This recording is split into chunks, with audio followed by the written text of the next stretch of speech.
What's going on? We've got some rocking to do.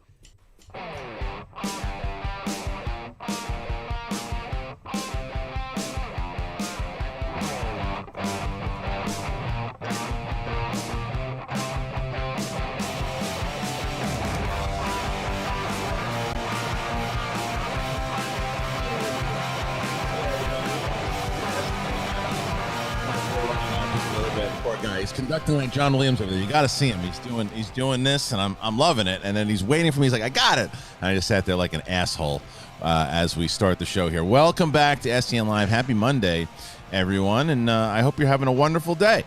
Hope you're having a nice day, and it's time to start the show. We have a great crew here today, and starting with Ben Goddard. What's up, Morning, Ben? everybody. Nice to see you. You're taking on the Kate Mulligan role today. Get in here about 1 minute before. Yeah. Good job. Alex Marzoña. He's hitting. Hello. He's hitting hard, ladies and gentlemen, as he's coming in here today. Brett Sheridan. Hello, everyone. Yeah. He was the newbie. He's not the newbie anymore. Ryan Nilsen is here because we have a What's going on, you guys? Yeah, we have a new newbie. A new newbie, and one might say she's giving this a whirl, if you will. Ladies and gentlemen, thank you so much. Joining us on the show, the one and only Steph Sabraw is here. Hello, Steph. How are you? Oh, you're muted. Muted. Perfect. Happens to everybody on their debut. Almost there. Almost there. Stay on Almost target. there. Almost there. Almost there. And now she froze. Am I There you go. unmuted? Yay! There we go. Hey, one little hiccup. I'm so excited Right. to be here, joined by these lovely men. Thanks for having me, guys. Yeah, and you can use that term loosely, by the way. It's awesome to have you here, and I've been a fan of Steph's for a while. We've been trying to do some work together for a little bit. We finally figured it out. We said, hell, let's just throw her in the mix, and here she is on SEN, and I would probably guarantee that after she's dealt with us after one show, it might be her last. Yeah. Strong I'm not possibility. a quitter. I'm not a quitter. I like No, that. talking to her pre-show. No, she can hang. She can Don't hang. worry about it. Don't worry Well, about it. well, we'll find out. We'll find out during this show because there's always something we test people out with and how they handle it in the middle of a speech when they're in deep thought. So Steph, real quick, tell me about your weekend. Oh, my weekend was actually pretty insane. I went to San Francisco to visit my brother. He lives up in Berkeley. Bizarrely. I was in the woods. Give me another fart sound for the woods. It was fucking awesome. We did some fun shit, just visited the city, but then one of his cats, they have like this latch door that leads to a downstairs area, and the latch fell on the cat's tail, and the cat had to get the tail amputated. Oh, Then when he came back, this poor little amputee, her sister didn't recognize her, so she was such a bitch, hissing at her like, Because of the tail? yeah, like, what? Because she didn't recognize her because of the tail? We can't tell if it was the tail or the scent or something, but I guess that's a thing with cats. Like if anything changes, even with their owners, like if they change their wig or whatever it may be, they don't remember you. So that makes me kind of think they're dumber than people think. Yeah, right. It's just a different kind of instinct. Yeah. You know what it is? It's not even so much that people think they're so smart. I think some people do, but it's just that they're such assholes. They carry themselves with I don't give up. Slavario donated $20. Hey guys. Welcome to the show, Steph. Looking forward to you joining the crew. Let's get an impression. I know you had practiced before with the World Girls. Sad kitty story. Yeah, it was a sad kitty story. Well, good. Yeah, that's a reminder from James. We'll find out what impression Steph does, and then maybe we can throw that into the mix. And that's a good reminder from James, obviously. This show is run on donations, so streamlabs.com/theschmoedown.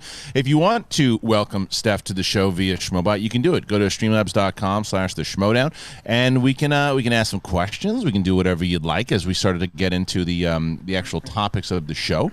But yeah, cats are assholes. They just everybody knows that. Everybody has that friend that's really like has a lot of confidence in themselves, but they're dumb. But they carry themselves so when you walk into the room, they light up the room and it's like, oh, that person's really smart. Like, no, dumb as rocks, but just carries themselves a certain way. Then how does mine know to bite my toes to wake me up if she's so dumb? I mean, come on. True.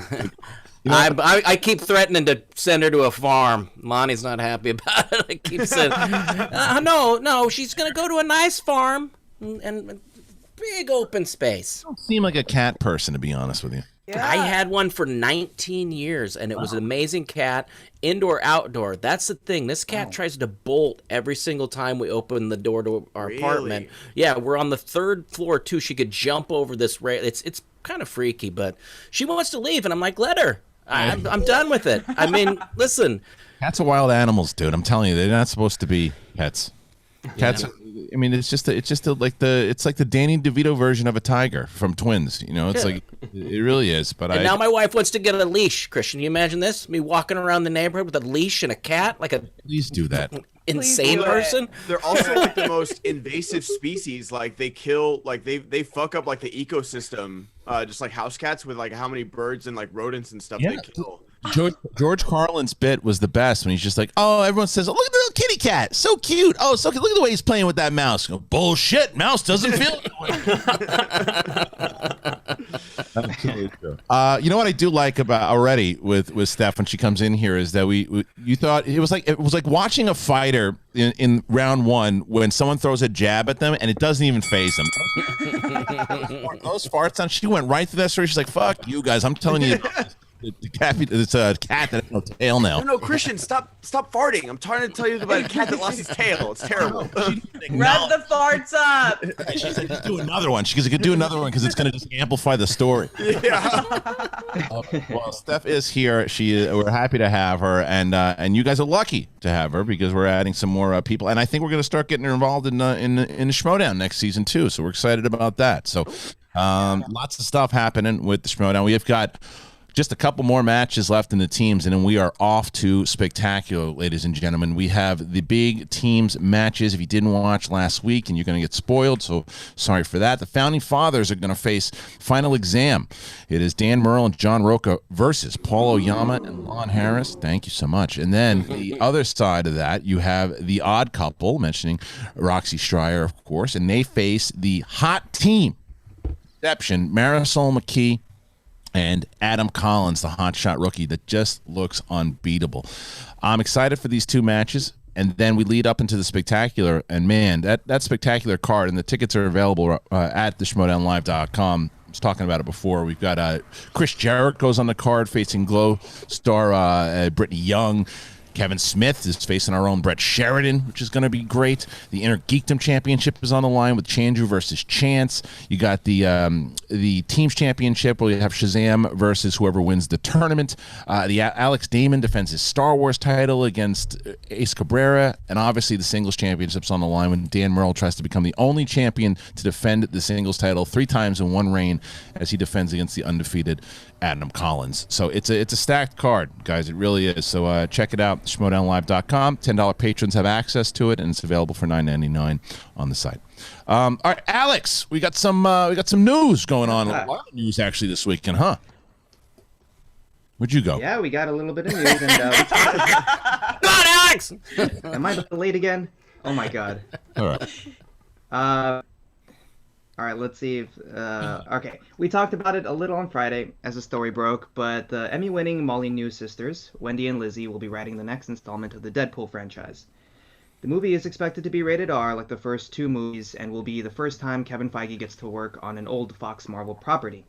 No director is attached, but the hiring of the Bob's Burgers writers and the likely R rating signal that the same irreverence and oh-so-silly hijinks will be back without a hitch in his fourth wall-breaking step. I'm taking the over on at least 20 jokes about the merger and various Disney properties, but Christian, are you worried about this R rating for this now Disney Marvel movie? I'm not worried about it. I think that would be silly, and I don't think Ryan Reynolds, who's also producer on the movie, he was so adamant about it becoming rated R and setting the tone that were set in those comic books originally, and it's why it worked so well and why it was such a disaster when they brought him in the first time in was it Origins? Is when he showed up? Mm-hmm. And that just didn't work out. I mean, they tape his mouth. It was stupid. So now you have him doing this as a producer, whether it's Disney or not. The question is, if they do release it rated R, like what do they brand it? Fox still? Because they're not going to brand it Disney. You're not going to see the Disney castle come in and then he comes in with the F-bombs and people left and right. I just can't imagine that. So I do think it'll be rated R. I think that it'll cause too much of a stink. I'm curious as why the original writers weren't brought back. I know they've had 2 different directors for Deadpool 1 and Deadpool 2, so having a third be interesting, but I'm curious why they didn't have the writers that were on for the first 2 films, and if they went down that road, I don't know. But whether or not it's going to be rated R, I'll set it at around 80% that I think it'll be rated R. Steph, you hear this news, what do you think? I think it's sick. I think it'll be a good change of pace. I think that these 2 sisters have proven that they're dope at what they do. They're multiple Emmy nominated writers. Bob's Burgers is one of the most famous animated shows. It's funny as fuck. And I think that if Ryan Reynolds is signed off on this, this is his baby. He's the reason why this whole thing works the way it does. Then I think it's going to be really good. And I think that it is going to be rated R. I don't think that he's going to let it fly if it's not. Goddard, what do you think? I'm with Steph on that one. Like, we saw what happened, and no offense to Tim Miller, but this is Ryan Reynolds' baby, and they weren't getting along. So I don't think this movie gets made unless Ryan Reynolds gives the okay and like kind of pre-approves at least an R rating. Like he has some kind of creative control, but there's definitely going to be. I'm guessing that the movie's going to open with 21st Century Fox with like a bunch of cobwebs on it and stuff like that, and Deadpool's going to be like, James Wheeler donated $20. Welcome to the show, Steph. Thank you again for the birthday wish to my niece last night on the World Girls Wind Down.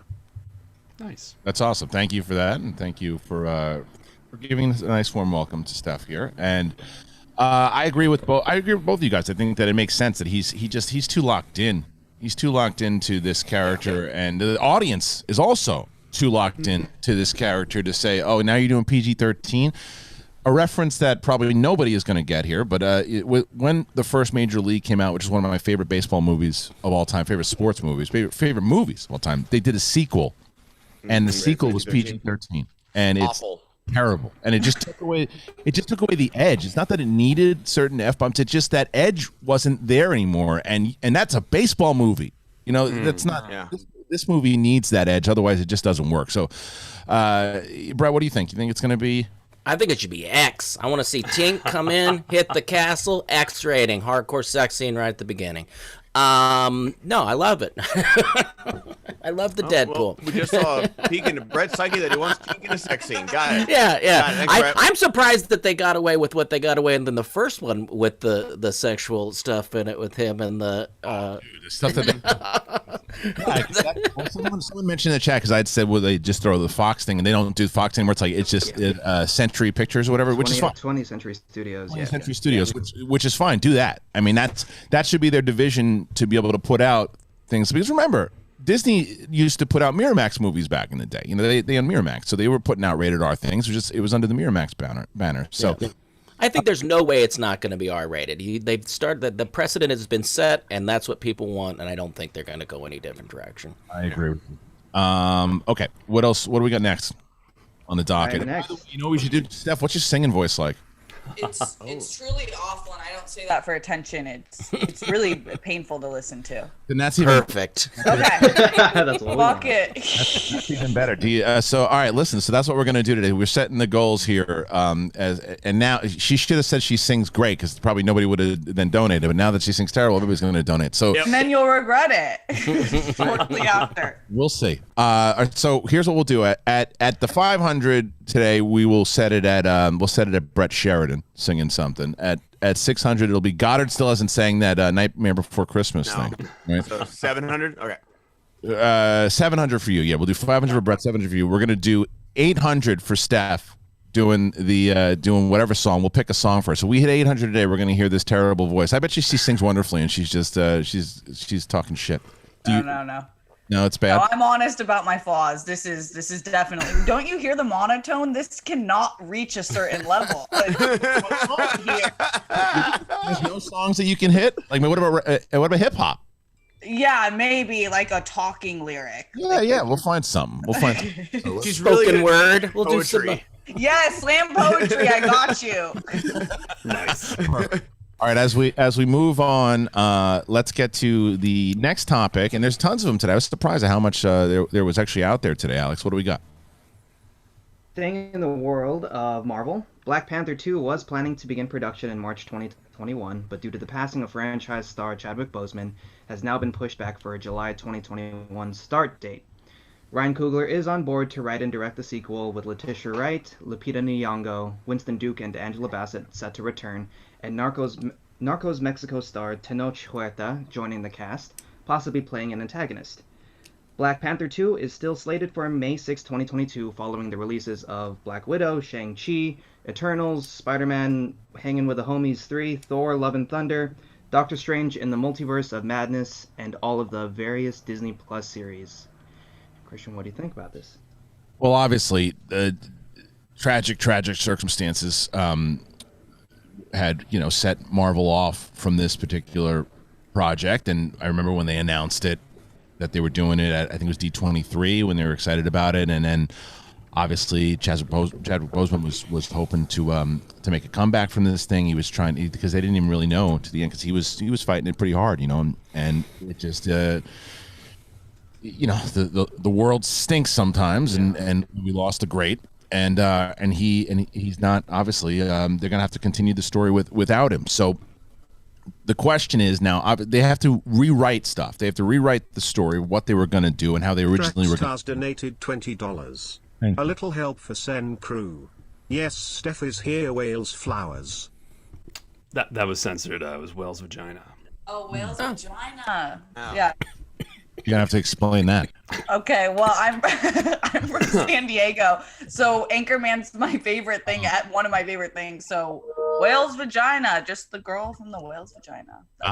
Fair enough. San Diego. So that's another thing we're gonna have to do later on. I think that there's two things that we're gonna do. We're gonna have to do a one-on-one with you and I. We'll do what I do my show that airs on Fridays, and we gotta get to know Steph a little bit more. So maybe we'll do that soon. Very down. All right, cool. So when we're talking, she got me with that. Yeah. Good. And it also gave us a little bit of a laugh for a second when we're trying to get away from the sadness. But the fact that they have to rewrite it, they have to figure out how they're going to also not only rewrite the movie itself, but now how they're also going to connect it to the MCU. So that's coming out after all these different movies, and so by doing this, by taking some more time. And they're still going to get rushed, though, right? Because they have to put it out in connection with all this other MCU stuff. It's a tough task. Ryan Coogler, to me, is one of the best directors out there. He's one of the best writers out there right now. He will find a way to make it work. And I'm excited to see it, but I'm also, I feel for them. Goddard, how do you feel?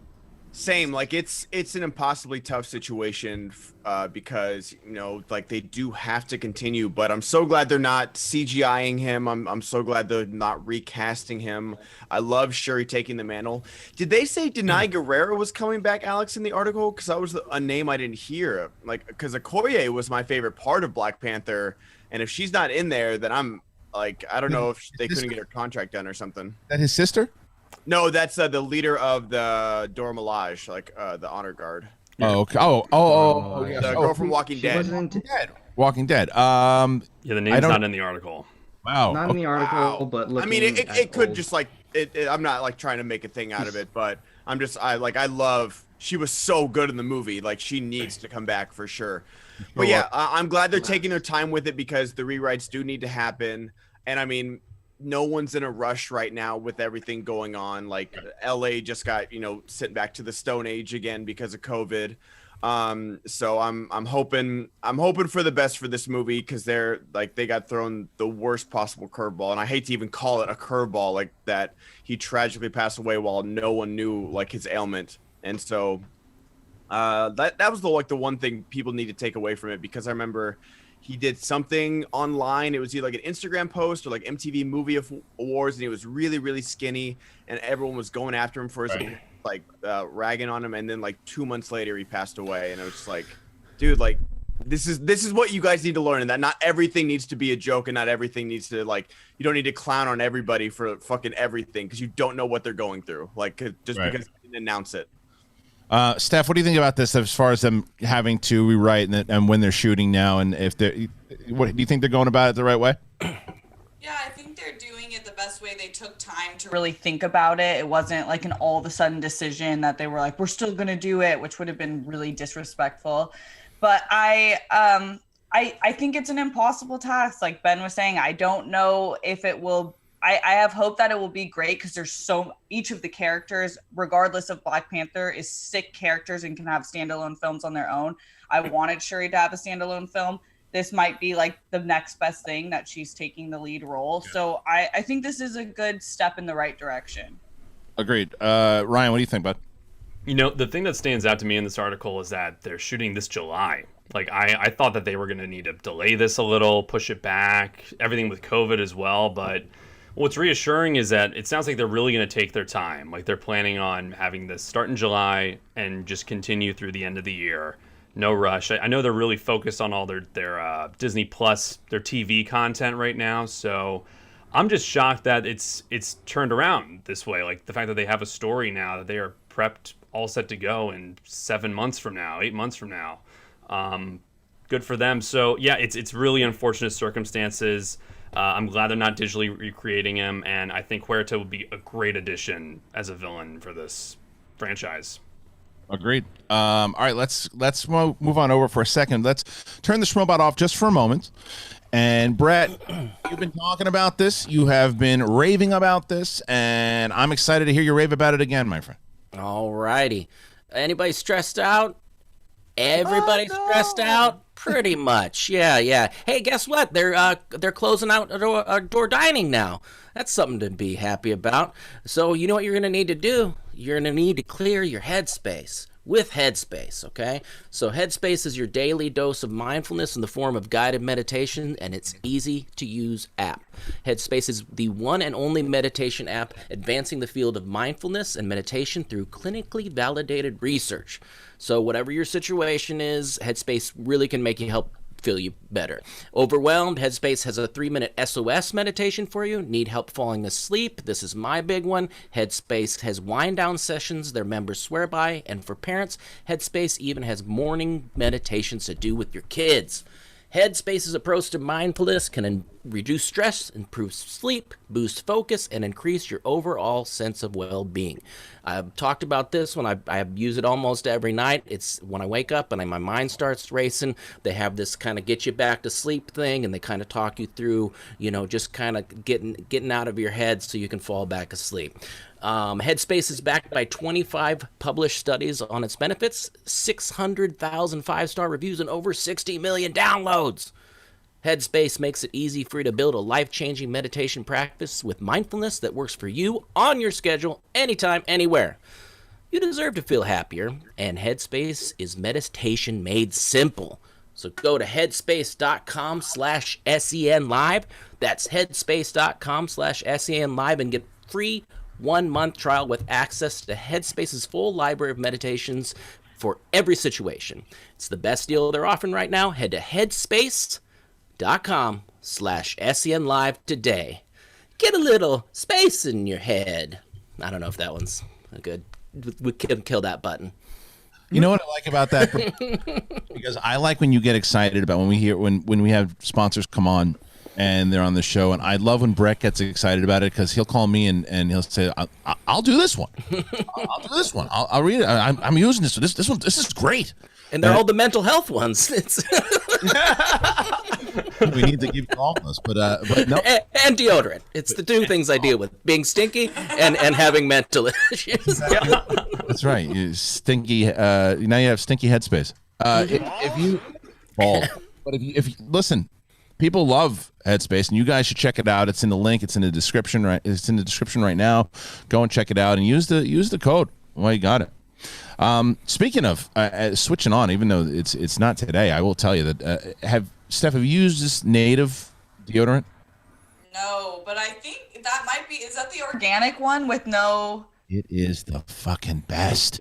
It is. I heard that my brother uses that. He said, "Steph, this is it. This is it, fam." Is the best. And look, and we just jumped into. They're getting a free spot today. Hey. They're getting a free spot today because native. It's Doesn't help you sweat. candy I'm cane sweating too. flavored, Brett. Oh my goodness. lavender, vanilla, coconut vanilla. Like I've told this many times over. Like it's doesn't have any aluminum, none of that stuff, and I use it. And I've never used the natural stuff too, because after like 30 seconds, it smelled like an alley cat. I'm like, I'm not doing this anymore, right? But tried it, and it works. It stays. You smell wonderful, and you want to use it even when you shouldn't. It's like you just put it on. Well, I'm putting it on again. and everybody, so go back into one of the episodes where we talk about Native, and they actually sponsor that episode. And all right, I don't think we're losing them. We've mentioned them every time, even when they're not even. Alex, I'm not even kidding. Send this part to our ad rep and let them know that we're giving them spots when they don't have spots. Yeah. So anyway, it's so That's a great business plan. That's two. Let's try that. By the way, guys, I haven't had Taco Bell in a while, but I'll tell you, I drive by one every day, and it still smells delicious. Crunchwrap Supreme. Yeah. Get it. All right, let's get on over to the next thing. By the way, it's Super Chat is back on. That's Super Chat. The Schmobot is back on, and we're trying to get to hear Steph's from her own mouth atrocious voice. So let's get to 800 to hear it. It is stream.com/the Let's hear it. Come on in and do it. All right, what's next? Alex is gonna figure out his internet. Ben, do real you quick. want to talk about the news that we got going? Yeah, I want to talk about Cyberpunk real quick, because Cyberpunk is probably the most anticipated game of 2020. And it keeps getting pushed back. It keeps getting pushed back. It keeps getting pushed back. When they broke the news, I think it was at E3. It was Keanu. It was like the big Keanu reveal, and that was at the height of the Keanu-sance before COVID really hit. So everyone was really hyped about this game, and we got basically a 5-minute walkthrough trailer about what this game is. And honestly, even for gamers like me, this was perfect, because everyone's been asking if I was getting Cyberpunk, but I didn't really know what it was. I knew it was open world. I knew it was futuristic, but this was perfect for me. The title is set in fictional world of Night City, California in 2077. The world is broken while megacorps manage every aspect of life from the top floors of their skyscraping fortresses. The streets are run by drug-pushing gangs, tech hustlers, and illegal brain dance slingers. Oh, that's my new band name. The in-between is where decadence, sex, and pop culture mix with violent crime, extreme poverty, and the unattainable promise of the American dream. Yeah, that's 2020. Yeah, this doesn't need to be that far. This is even like 2049. But you're liking, but Ben, as the resident gamer here, you're liking what you're seeing here? I am. Like, open world stuff is really, really hit or miss with me. Like, I love Ghost of Tsushima. I love, the new Spider-Man and the like both Spider-Man games, but I wasn't a big fan of like The Witcher or anything like that. So it's real hit or miss, but this looks amazing. Like, this looks like so much fun. It looks so in depth, where if you're going to pay $60 for a one-time playthrough game, this could be it, because of every single aspect that you can play through. Like, this is at least 40 hours worth of gaming, it seems like. Awesome. Well, thank you. Is anybody else? I watched it, and I was wondering, Ben, because I don't play these things anymore, when I first clicked on, I'm like, oh, is this a movie with Keanu Reeves in it? Are they getting better, I guess, at making these look realistic? Not that weird kind of, No, gaming? like the cutscenes are so crazy good now. There are a few games that I've played that it still looks a little wonky, still has that uncanny valley, but some of these cutscenes are insane with how good they look, and they're doing the foam balls all over, and they're just doing motion capture. Yeah. It's not even graphics. Keanu probably did motion capture for this game for sure. And I know, Steph, you mentioned beforehand, or that how many this got millions of views. 20 something million views in 3 days. Is that normal? 21 that can't mil. possibly be normal, right? No, I mean, people are hyped on this game. I remember when E3 was going on, and they did that big announcement with Keanu. People lost their minds. I'm not going to pretend that I knew anything was going on, except that I was paying attention to the actual hype of it all. And that's why even when I saw the story this morning, I'm like, I'm not going to be able to talk about this with enough of people are going to give a shit. But I know that Ben is a gamer and knows what's going on. And as Steph said, it hits so many views, and people will really care. So we'll see what happens. Yeah, I'm for sure excited about it. I'm gonna give it a whirl. That was not even on purpose. I was like, oh, there it goes. Well done. Well, for those people, for sure. And for those people who are just checking, this will be a clip out on the channel. So make sure that if you're brand new to this show, hit subscribe. Put a like. Thank you for joining us. Every day we're here. So do it and let the English see you do it. All right, we're moving on. And before we do, I also got to give a big shout out to Abby Friel once again. I feel that I'm. Dude. Do you see what's going on with the SCHMOEDOWN TikTok? When you said 15K or 16K by the end of the year, I was like, it's gonna make it by the end of the weekend. Like it was crazy. Crazy. So Abby started. I had an idea that because. So for those people who don't know, Abby Friel was a fan of the show and still is, obviously, but of the SCHMOEDOWN.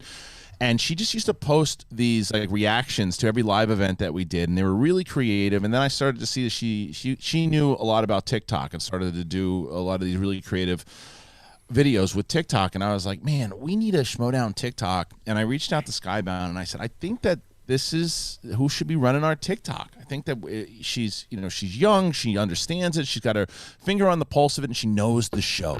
So can we bring her on to run TikTok? And we did, and we brought her on, and within 3 months she got the TikTok to over 10,000 followers. Right? She just put up another video that was a video from the Sam Witwer, Alex Damon, Scrimshaw. It was a 5-way. And it wound up getting 327,000 views, and it brought in an additional 7,000. So right now we're at like almost 18,000 followers on Twitter, and Abby did that within 3 months. Within 3 months, she got us there, and it's still growing. So if you want to follow us on TikTok, please do it. We're going. I think at this pace we might hit 25 by the end of the year. If we stay at this pace, I don't know, but either way, Abby Friel is doing an amazing job. Have to give her all the credit in the world. She really does know the show, the inside and the outs of the show, the TikTok, everything about it. So if you're not following her, make sure you do, and give her a congrats and let her know how great she's doing, because she's kicking ass. So and tell them on the TikTok to come give us 300,000 views. Right? That's right. That's right. Yeah, that's right. That's exactly right. Well, that's the short content thing. Right? We'll do a 13-second SEN. And that's it. All dancing. Right, and then we won't ever have to work again, because that's the one that's going to do well. Okay, Alex, what else we got? All right, looks like Channing Tatum, Phil Lord, and Chris Miller are teaming up once again, but this time to produce a Universal monster movie. It's unknown which classic monster they're going to update, but the tone is described as a modern-day, tongue-in-cheek thriller. Lord and Miller aren't attached to direct, and no frontrunner has emerged. The script is written by Midway and the TV series Colony, writer Wes Took, and of course will not be associated with the now defunct Dark Universe. I was wondering why you had that in your background. I like that. It was smart. Just a reminder before we get in there, guys. So streamlabs.com/SCHMOEDOWN. Get in those schmobots, and we will anything. Once we're done with the topics, we're gonna start getting to you guys. So we stay on air as long as you guys want us to do with any questions or chiming in or things of that nature. So this monster movie thing, it just seems like it just hasn't been working at all, right? But I also think the problem was that they kept announcing, well, after this movie, we're going to do 87 other ones, and they're all going to connect. And if you get the right creators on board with the right stars and get interest going first, look what The Invisible Man did. Right? The Invisible Man came out, and it's like, well, who wants this movie? And everyone's like, oh my God, they killed this movie. This movie was amazing. It was great. It had thrills in it. It was clever. And then you can start talking sequel and other things, like as you watch the success of the movie. Don't just think people are going to love it. Wait to see. And by putting together this team, Lord and Miller and Tatum, who've worked together well in the 21 Jump Street movies, I like the pairing. It's piqued my interest. Steph, do you feel the same, or do you not give a shit? Oh, I give a shit. I like this pairing. I think that it's like dipping into multiple genres, which I think is really working nowadays, where you have comedic actors dipping into drama or horror. I think that it's just a different twist that's working. So I'm excited about it, but I also think that monster movies are hard to do well lately. They're not like how they used to be. I know they talked about like the huge list of movies that they could pull from Universal, was it? But so I haven't been really interested in it, but I think this little difference will make me a little bit more excited to see it. Me too. And what do you think about this, Goddard? You like this pairing, considering that these guys have had success with each other before? I mean, Lord and Miller and Channing Tatum, like Lord and Miller, like I'll give them the benefit of the doubt because everything they've touched so far has been great. But I'm just worried that they are kind of because we're getting like we got Invisible Man, which is awesome. Now we're getting Wolfman with Ryan Gosling. We're getting Invisible Woman with Elizabeth Banks, and now we're getting Untitled Monster Movie. It's like I realized one movie was very successful because it got made for $6-7 million and it made like 200. But I feel like they might be getting a little ahead of themselves. Like it feels like another Dark Universe situation happening, but they are putting good creators behind every single project. Like Lee Winnell, I think, is doing the Wolfman too. I think. I think he's doing the Wolfman as well, or like at least it's Blumhouse. Oh yeah, I think so. Yeah. It's definitely Blumhouse at the very least. So they've got a good production company behind it. I don't know if Lord Miller is, but I'm a little afraid that they're getting too ahead of themselves, but not like too worried. But I'm curious to see what this project is going to be because Lord Miller is so good at self-referential, tongue-in-cheek humor. I'm excited to see that in a monster movie. All right, They better not cover that beautiful face of his, though. And then in the chat, they're Ain't saying that Karen right, Kusama's Dracula. Ain't that the truth? What'd you say, Ben? They're doing Dracula. Karen Kusama's directing Dracula too. So they've got don't their own mind- MonsterVerse happening. I don't mind them doing separate movies and announcing separate movies, but what I don't like is when they say everything needs to connect and put it together because they want to do what Marvel did, and it's like because that's dangerous because if one of those movies fails, like The Mummy, or not The Mummy, what was the one that Wolfman or The Mummy. it was The Mummy, right? The one that Tom Cruise did. Oh yeah. Yeah, like that was a pile of shit, and then you have like these other movies that they try to do, and it's just not. It's garbage. But here's another story that broke, and people have been sending this to me that WandaVision. There's more news on WandaVision. The characters will talk to the camera like The Office and Modern Family, is what they say. This was my biggest concern with this show. The positive of it is that Marvel is trying something new and trying something different. Very similar to what Steph just said before, is how there's a switch up and they're changing genres and they maneuver and they try something different. For that, I applaud them. It just makes me nervous to see Wanda and Vision talking to the camera, and I know it's part of the surrealism and all of that. I get it, and it's going to be probably this kind of fantasy inside of her head. I just wonder if they're going to do it in a way that I'm like, you know what, they got me. Right now, I'm skeptical of it. I don't care, but I know that I think everybody else is on the opposite page of that. What do you think about it, Ryan? Yeah, with WandaVision, is exactly right. I think the fact that it's different is what's making it so exciting. I'm just really worried about if it looks like they're taking a risk, and what they end up doing is just a rehash of something we've seen, and it's not really working because you're right. It's putting a lot of weight on one particular show, and I mean, this is two examples of something where, hey, you're taking a big risk, and you might be getting too ahead of yourself. I'm all excited though for WandaVision. I'm really confident in it. I think it's going to be a breath of fresh air in the Marvel universe, but I do hear your concerns. What do you think about this stuff?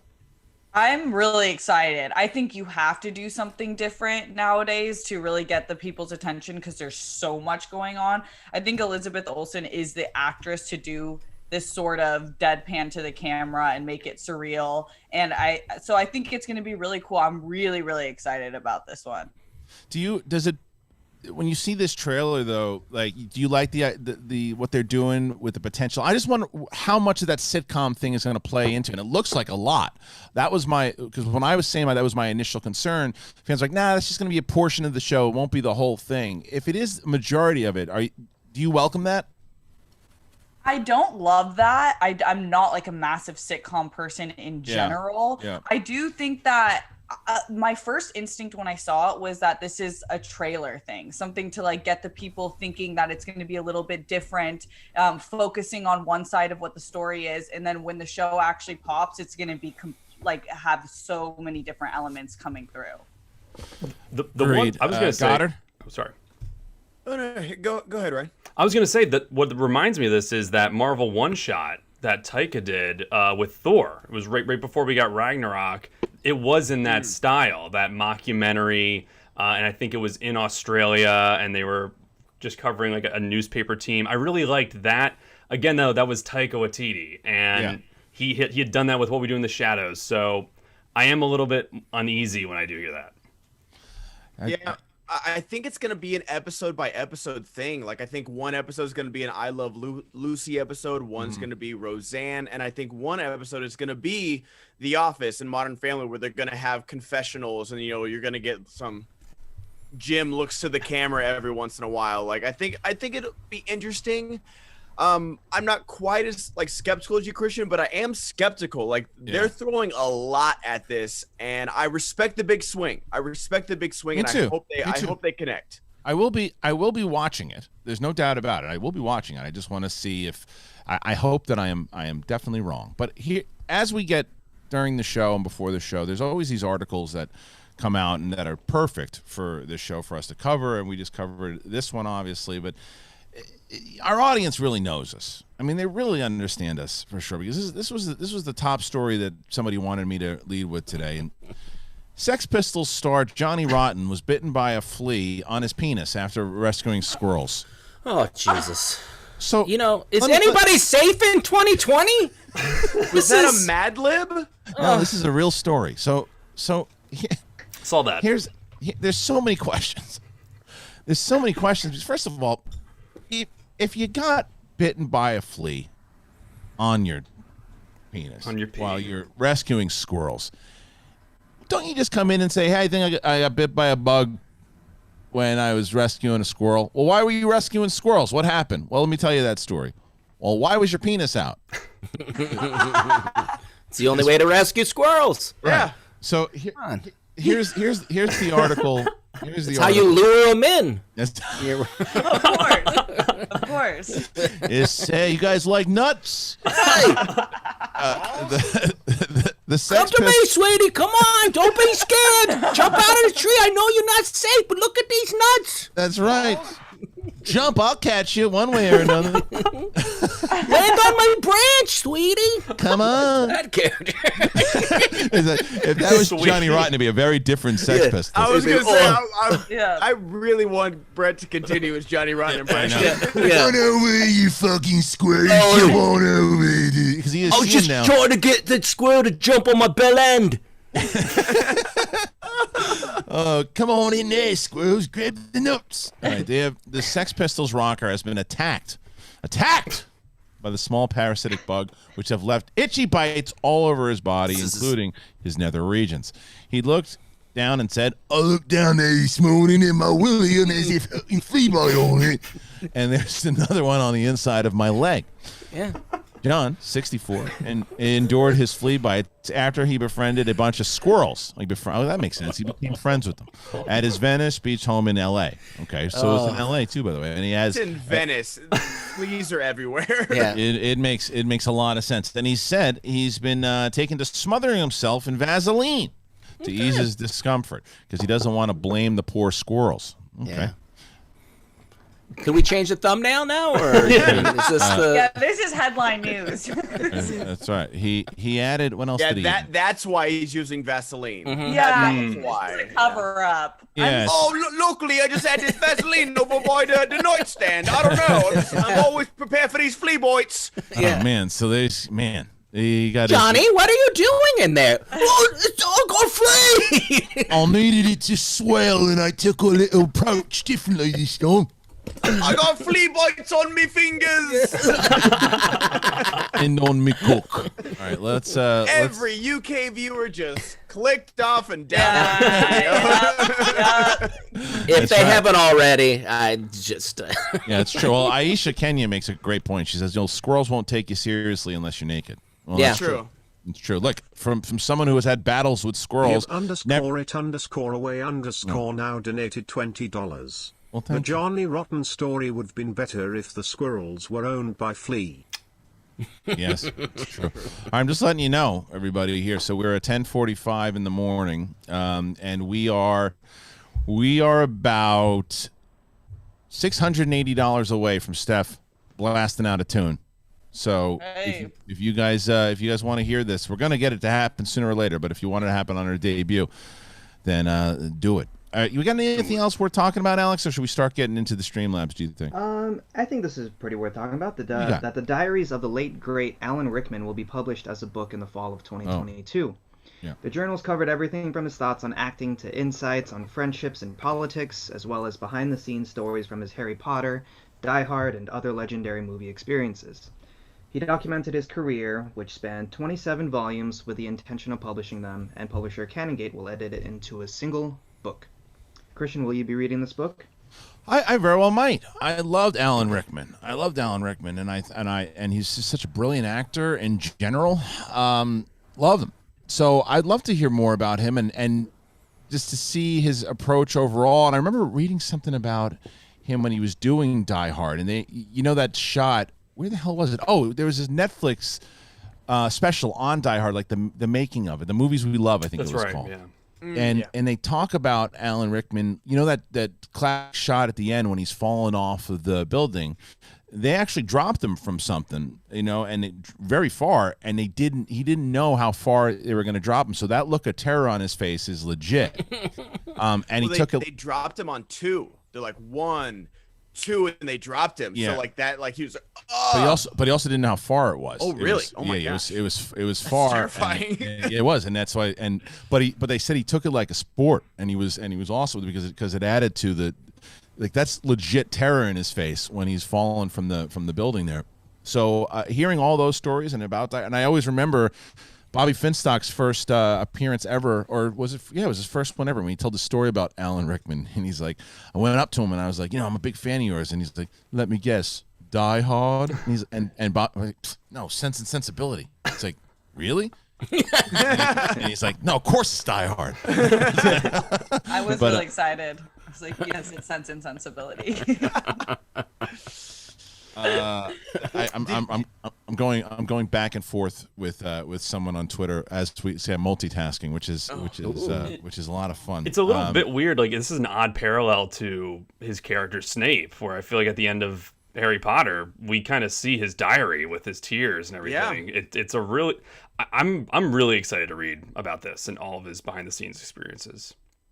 Did you see that clip out from the Galaxy Quest, the Screen Junkies Galaxy Quest documentary that they did?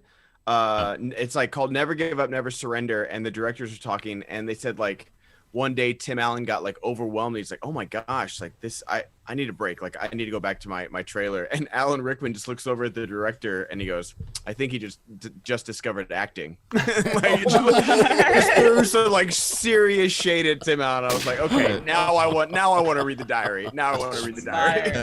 I will also Caesar donated $200. Hey! Much respect to you all. You're awesome. Thank you.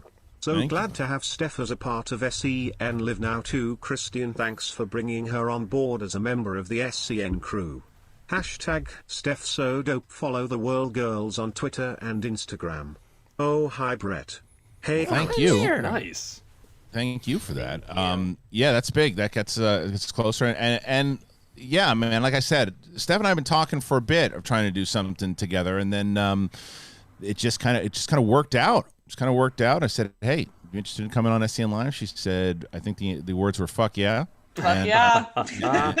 And here we are. So we're gonna see. Steph will be on Mondays for sure, and maybe more. So we're just gonna keep on pushing along here, ladies and gentlemen. And like I said, with that generous donation there by Glenn, thank you very much. Hey, Glenn. Yes, now we are closer now, so about 480 away from Steph singing a song. So Steph, he might put you a little bit in trouble there.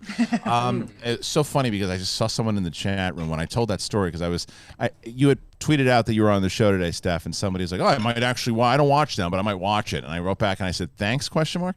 And he's like, well, you almost had a new viewer, now you don't. And Man. And I said, that's sad. And then he wrote back in, shouldn't you be having a show? And I said, you're a pal. So when I told you guys, I said, I'm tweeting with someone right now. And Ryan, as if he just said, dude, we're talking about fucking Alan Rickman. Fuck off, right? And someone said in the chat, Pink Sweet said, Ryan said, I don't give a fuck what you're doing, Kristian. Well said, staying on top. Sorry if that can't get mad at that. You stayed on topic. It was good, but it definitely played like that. It was good. It was good. So what impressions do you do, Steph? Because maybe that will add some to the adding up. I think I should start collecting some because I don't really have any right now. I can do a Dr. Evil impression. Oh, I like that. Not maybe a really bad Austin Powers one. Okay, That's obviously my favorite trilogy of all time. So, I like what you're doing there. I like that sense of humor. I'll start making a list and then I'll come with some heat as the weeks progress. All right, so we'll say today that if you're going to put out in a Schmobot that you want to have some impressions, we'll use Steph's Dr. Evil as part of it. So you guys know a lot of the other ones that have been on this show many times over, whether it's NoHo Hank or Drunk Bread or Mr. John Voight, or whatever the other ones that we do. So go ahead and put them in there. Someone says Steph as Fran Drescher. Can you do that? Oh my God. I'm trying. It's like, but you should do jazz hands when you do it. That's great. Someone said, don't do it though yet until, because I'm going to put this. Here's what we do. I'll put this as a $50 donation, that if this $50 donation comes in, Steph, you got to do a impression of us interviewing you as Roxy. I'm Roxy. You got to do a Roxy impression. Okay. All right. So if we get a $50 donation, I will interview Steph as Roxy. I love that. Okay. I love that. All right, love great. Roxy. All right, let's get to the Streamlabs here, because unless there's anything else, Alex, we've hit everything, right?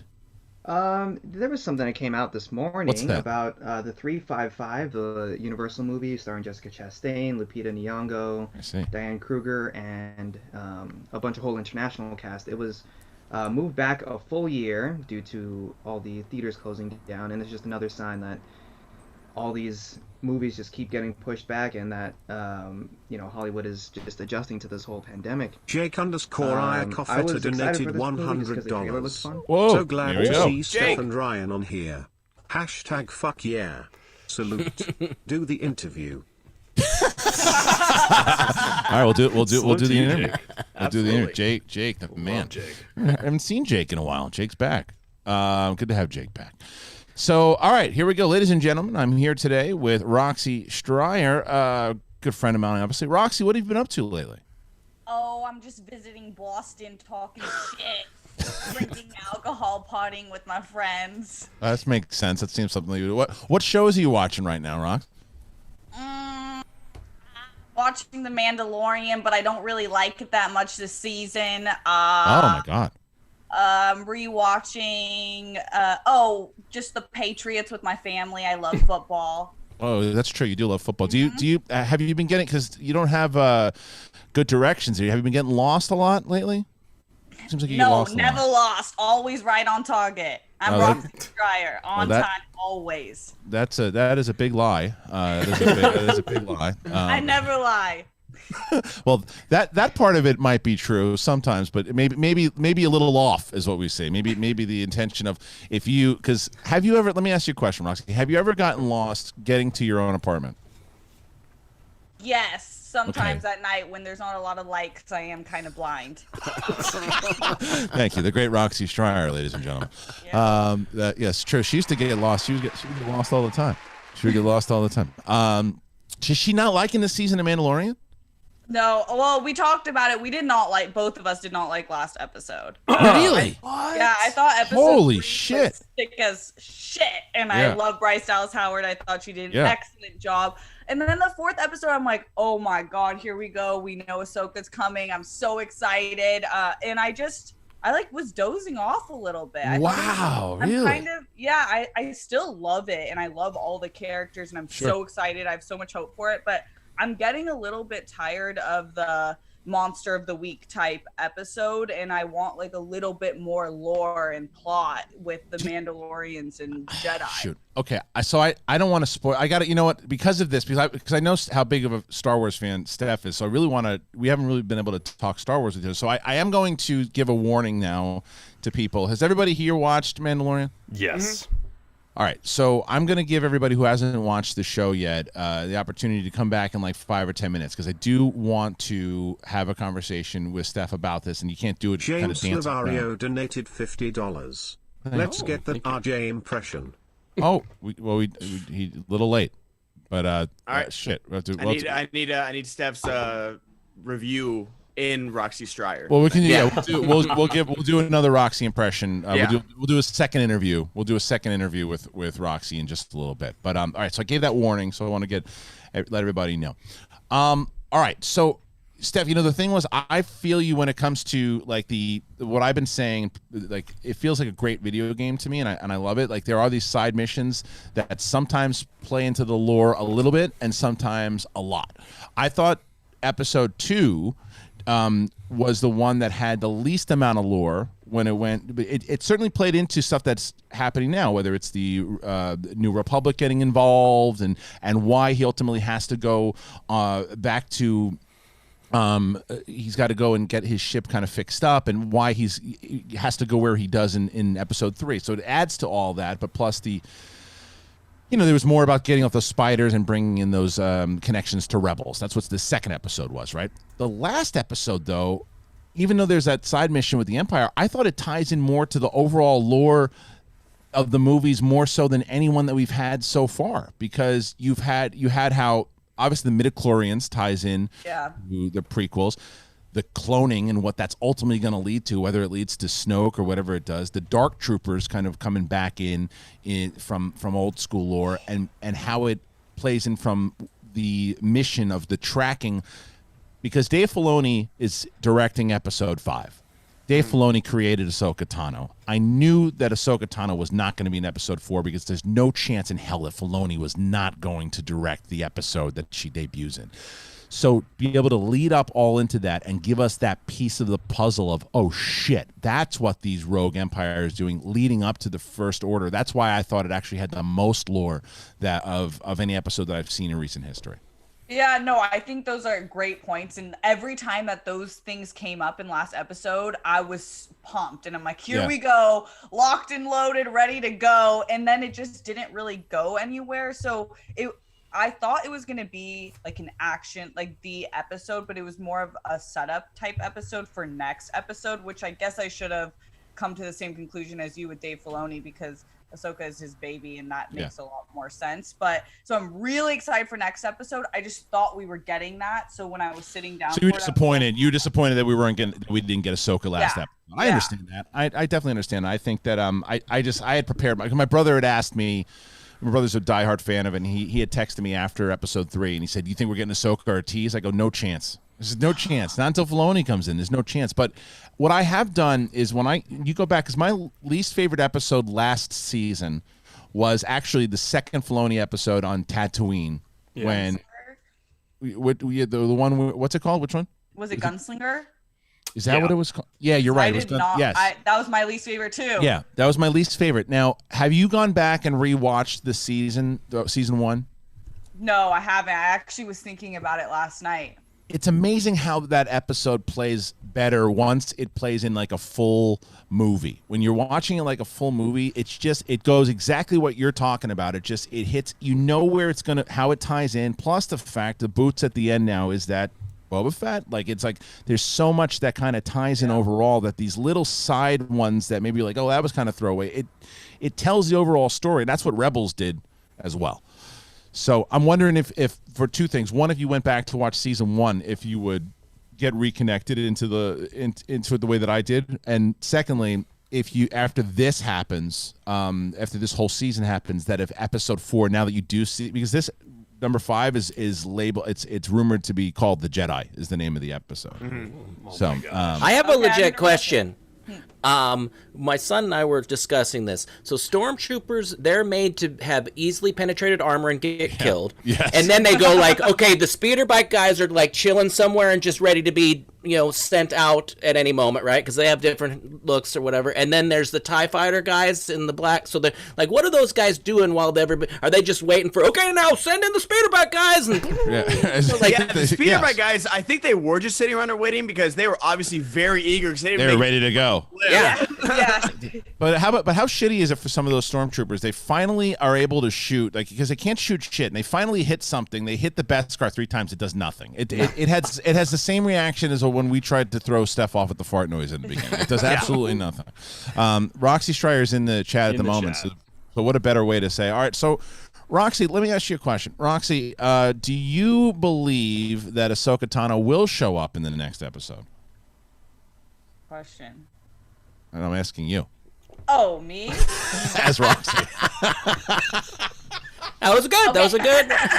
Roxy, that was a good Roxy. That was a good Roxy, actually. Me? Oh, she's just full silly. method with this. Yeah, I'm in character. Okay. Yes, Ahsoka Tano has to come the next episode, or else I'm not finishing the season. You got to throw in that one. It's fucking amazing. It's fucking amazing. Can't wait for the next episode. It's fucking amazing. Are you fucking kidding me? We love you, Rob. Truly. All right, so let's get to some more questions here. Hey, Alex, what do we got? Nice. I think he's a little delayed. A little delayed. That's like a CNN delay. You hear it, Alex? I'm up right now. Alex is scratching the back of his head like Sid Vicious, or not Sid Vicious, Johnny Rotten. I had a quick Mando question, just for the panel, real quick. I don't think I've ever been more excited for any Star Wars episode or entity since maybe Force Awakens than I am for this Thursday's episode, because I just think this is a huge deal. Like, so many people are going to be introduced to this character that haven't watched any of the animated shows. And it's going to be, I heard it's an hour long. Is it? I heard it's 59 minutes. The first episode was. First episode was that. Yeah. Go ahead, Ron. Did you have a question, or are you just saying how? Do you think that this could be? I mean, this episode, there's a lot riding on it. Do you think that this could kind of make or break the whole season? No, I don't think it'll make or break the whole season, but I think it's absolutely going to. I agree with you 100% that this is a very highly anticipated. Not only, remember, this is not only highly anticipated for those fans that are watching and for Star Wars fans. This is highly anticipated for Dave Filoni. I had an interview with him a couple years back, and we sat together. I think it was like close to half an hour. And I asked him about live action Ahsoka Tano, and he was very clear where people weren't going to be able to use Ahsoka. You got to have clearance through Dave Filoni in order to use Ahsoka Tano. So you knew that he was going to be bringing her on and doing it in the way that he wanted to do. The questions that I have as a Rebels fan is, where the hell did she go? Like, what happened after the end of Rebels? Like, we know that certain things happen, but like, are they going to explore that at all? Are they going to have the conversation? What I'm hoping, what I don't want to see, like, to go into your point the other day, Ryan, of that kind of disappointment if they don't pull it off. What I don't want to see is him approach her with the kid, and she's like Luke Skywalker from The Last Jedi, like, I don't care anymore. Right. I don't want to do this anymore. I'm like, no, please don't do that. No. Yeah. Go ahead, Steph. No, I agree. Like, I was talking about that with my brother. I don't know what her like story is leading up to where we're going to see her. So I'm really interested in that. But I hope it's not something defeating or stupid or antagonizing to herself. Because she is just so loved for being badass in her own way, always doing right by what she thinks is right. So that would be lame. That would be hard to believe. I hope that's not the case. I hope that's not the case. So what I think is going to happen, I think she won't be. I think she already went through that with Clone Wars. She went through that doubt, and then she came back. She helped the Rebels. She went through that time warp or whatever it was, and she was out there helping. And I think that what it ultimately is going to lead to, whether she takes the kid or not, we'll figure that out. But I do think it's going to lead to her having her own show. And I think that Dave Filoni will be the producer of that show, the writer, the director of that show. And I think that everyone always talked about him getting his own movie. I think he's getting his own show. And that's gonna be it. Wow. And by the way, David B., who is the composer of all the SCHMOEDOWN stuff, and if you have been watching the spoiler reviews that myself and Mike Kalinowski have been doing every Friday, I don't know if you've heard this, but it's pretty great. I'll play it for you guys.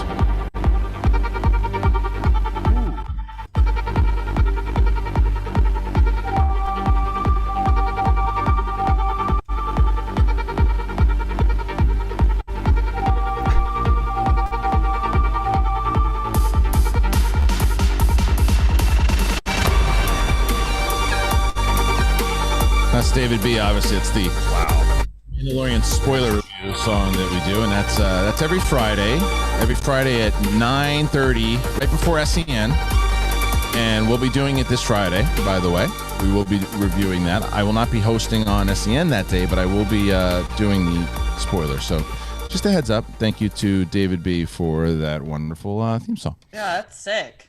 Yeah, it's pretty good. So, streamlabs.com/SCHMOEDOWN. All right, hey Alex, let's do it. All right, let's hope my internet doesn't cut out. Wolf of Wall Street says, "What up, people? I just watched Boogie Nights for the first time, and I liked it a lot. Great, fun movie and character study. This and Magnolia are my top 2 PTA films. What are y'all's top 2? I'm sorry, was that Wolf of... because of a... Oh, go ahead. Wolf of Wall Street? Wolf of Wall Street. Okay, that's... I thought I heard that right. Go ahead. Yeah. Yeah. Balls? What are your all top 2 PTA films? Boogie Nights and Punch Drunk Love. Anybody else? I like Hard 8. I'm trying to think of other ones. There Will Be Blood, obviously. And I like Phantom Thread, too. I know Roxy hates that movie, but I love Phantom Thread. It's good. Phantom Thread rocks. Yeah, I love Phantom Thread, and I love There Will Be Blood. Those are the 2 for me. Yeah, There Will Be Blood, Boogie Night. Yeah. Yeah. Okay. All right, what's next? And let's see. Let me give an update real quick where we're at. So right now, at the moment, we are just around $320 away from Steph singing a song. So that's not too far away. With an hour left, I don't know, Steph, you get those pipes ready. So we got about $320 left before Steph sings out a song. All right, what's next? What we got? All right, how's Heisenberg says, Christian, I heard you talking about the show A Teacher on Friday, and I agree completely with your take on it. They make it seem sexy even though it's very inappropriate. But I mean, if my teacher was Kate Mara and she was into me, that would be hard to pass up.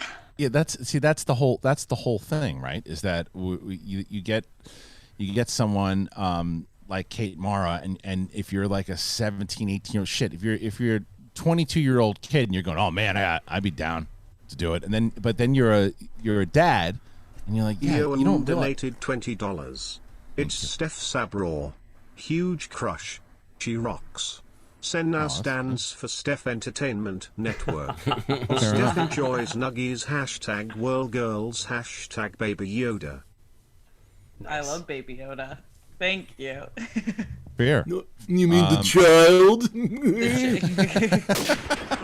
Jesus. Oh, Brett. Oh my God. Some fan. Some animosity coming through. No, I just every time somebody say, like you said, one Twitter post or something, it's actually the child. Yeah. It's Baby Yoda. Baby Yoda. Shut up. Period. That's right. So where were we talking about? I missed Where out. were we? Paul Thomas Anderson? No, we passed on that. Oh, the teacher. Yeah, thank you. So it's like when you see that as a dad, it's like it will fuck with someone's head bad. A 17-year-old kid who Nick Robinson, who plays the kid, he's a normal kid, nice kid. He's just trying to go to college, and he falls for this 37, 38-year-old teacher. She's definitely got a lot of issues going on in her head. She's married, right? And then start having this affair. That's gonna fuck you up as a kid. Like you're mentally not prepared for that stuff. It's gonna mess you up. It's gonna mess you up in life, and it's just it ain't right. I had a weird situation like that where she was a brand new teacher. Mm-hmm. She told me to look her up after I graduated from high school. She was the only woman that ever offered to have sex with me, so it was a weird at that time in my life. Whoa. So it was a tough kind. Listen, Lonnie, how old was I when you came on to me? Yeah, I'm not telling you though that like at 17 years old, if that happened, I wouldn't have been in the same position. I probably would have, no pun intended. But like I am, it just, you look at it differently, and especially when it's. And the other side of it, if you have, and normally when it's male teachers, it's a creepy fucking dude like Harvey Weinstein, Yeah. And it's just crazy. The show's really good, by the way. And another show that's really good, I don't know if anybody else is watching it, is The Undoing with Nicole Kidman. Anybody watching this? No, not yet. That one looks good. It's good, man. It's really good. It's David E. Kelly, but it's Nicole Kidman and Hugh Grant. And so Nicole Kidman and Hugh Grant are married. They're really this kind of a elite couple in Manhattan, and send their kid to this really kind of private prestige school, and this young woman who has her kid there winds up getting murdered. So Hugh Grant is accused of it, and I'll leave it at that. And it just kind of it goes through this. It's only, I think, a total of 6 episodes. I just finished 5 last night. It's a really good show. Wow. It's a really good show. On HBO? It's on HBO and HBO Max. Yeah, you can check it out there. It's a good show. I was impressed with it. I was wondering, and I like the fact that it's only 6 episodes, because as they keep pushing it, I'm like, how long can they go with this? And then I was heard, it's 6 episodes. That's perfect. I hate when they just stretch it out to stretch it out. It's like you can just tell that's how good of a writer David E. Kelley is. He knows how to tell his story. So, is David E. Kelley actually doing Big Sky also? Is that true? Because Big Sky stinks. Oh, does it? Oh, dude, we've been recording it and getting ready. I don't listen. You tell me after you watch it. When I say it stinks, we watched Scene. We watched Scene, and it was really bad. It was shot bad. It was written bad. The reactions, I was like, that person it looks like she stepped out of Rodeo Drive. She's not in this middle of nowhere town. This is bullshit. And we got away from it pretty quick. It's got the lead female in Vikings. That's what my wife was interested in. Go ahead and check it Lagatha. out. I didn't see Ryan Philippe.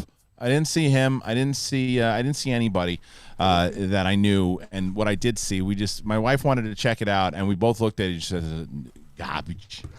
Brett, I heard Vikings. Brett's just trying to get another show to get laid. He's just trying to get laid. Well, no, she pointed it out because I liked her in the Vikings. So this is going to be my Vikings, but if it's garbage, I don't know. The Cowboys beat the Vikings yesterday. That was pretty cool. Garbage. Yes. All right, someone says I got to check out the first episode. Maybe I'll watch the whole thing. I'll give it a shot. But what I saw was garbage. All right, let's get to the next one, Ellen.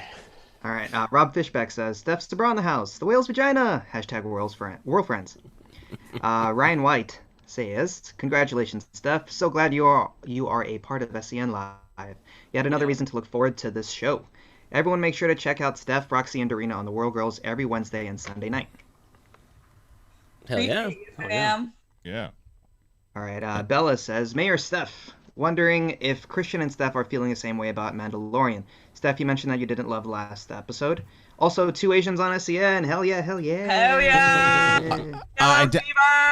Well, Bella, I didn't want to tell you this. I hate to break your heart, but I am not Asian. Yes. There's only one. Oh, wait. Hey, Alex. All right. I'm kind of, ambiguous. I could play. It's true. Red, white guy wearing a red hat with white letter. Yeah, totally. It's like, somebody thought I had a MAGA hat on in the chat. I'm like, no, it's Nebraska. It's an old Nebraska. Same thing. You can't wear a red hat with white letters. I guess so. Can't do it. Same thing. All right, you gotta guys. retire that hat, bro. I'm not gonna lie. It's true. All right. What's next? All right, It's Slick quarter Saturn says, hey all, Ryan reminds me of a kid from my high school. He was a dick. Luckily, you just look alike. Way less dickish. Great. Anyway, my wife and I watched My Mando wife. episode 4, and she called it some sloppy shit, and she's no Ebert. I enjoyed it, but wasn't thrilled.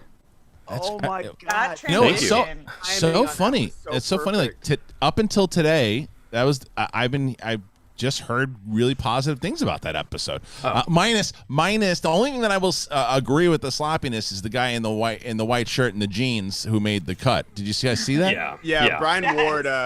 Dude, that's what I hate about the internet. Like, I see a bunch of people retweeting Brian Ward's like fake toy thing that he Yeah. made, and like Yeah. Brian Ward was like semi-viral, but now people are like stealing it without crediting him. It's fucking bugging me. Oh, did Ward make that?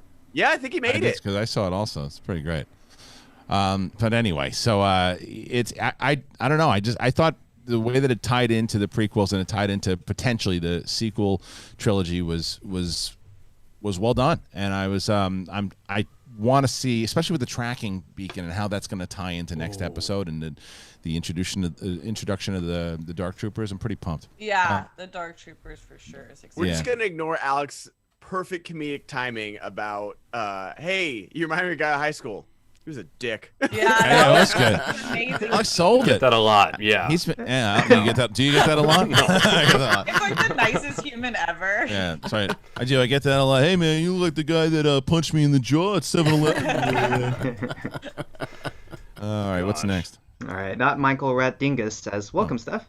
Hey, Christian, saw you put out a feeler for Star Wars competitors. Heard of this kid, Michael Rat Dingus. Heard he was amazing. Just kidding, but live on Cali close enough to drive to LA. Had 5 coaching sessions and would love the opportunity. Well, thank you, Michael. So, look, here's how this is going to work for next season. I want people to understand this. There have been people who've been reaching out, and I'm floored by it. You know, there are a lot of people that want to be placed in the draft. Just because if someone is placed in the draft, right, and Star Wars competitors will probably have a better chance of getting placed in the draft because we're going to open up the division a little bit more. But you have to understand that just because you're in the draft doesn't mean that you're going to get drafted. There's going to be a ton of people inside of it.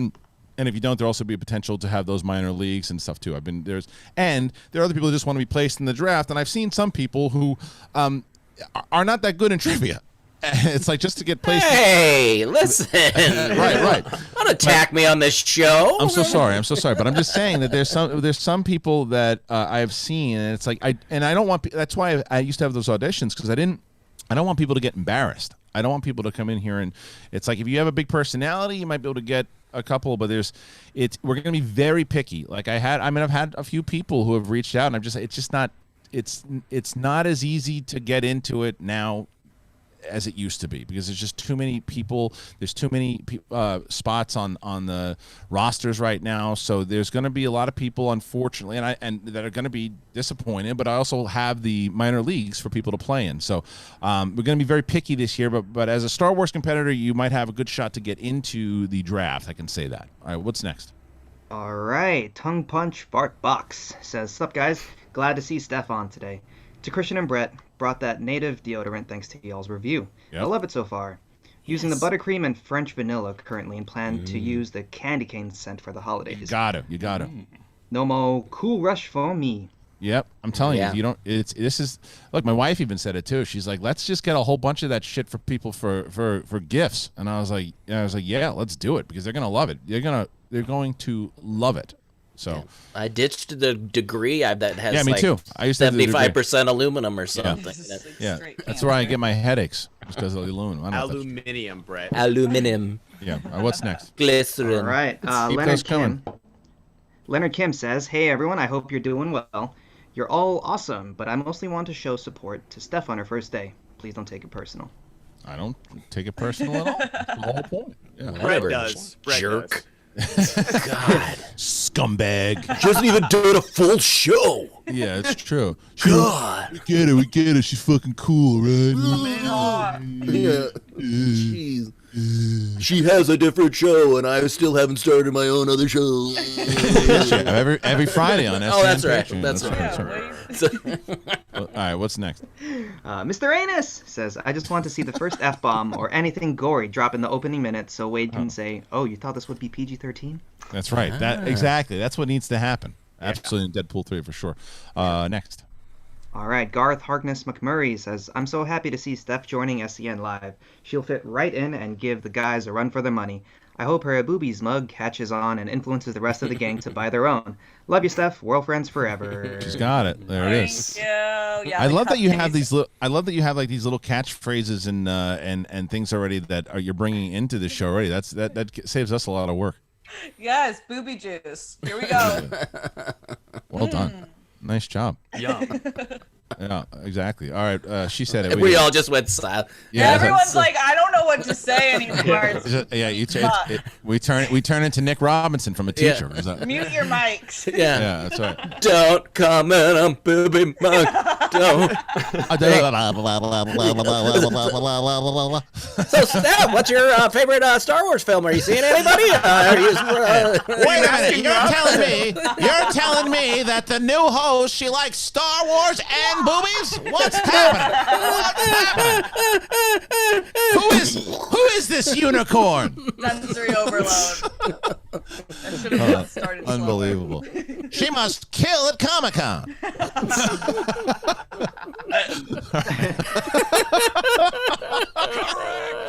Exactly. Oh He's my like, god, Steph, it's the best sound bite ever. Steph goes to Comic-Con and like 50 nerds just drop dead. You're not real.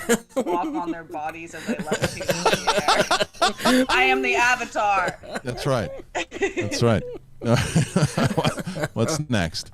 All right, from Dagan. Happy Monday, crew. Hi, Steph. Always nice to see a new face on the show. Welcome to the Nut House. Thoughts on the next episode of Mandalorian, rumored to be one of the longest episodes at 45 minutes?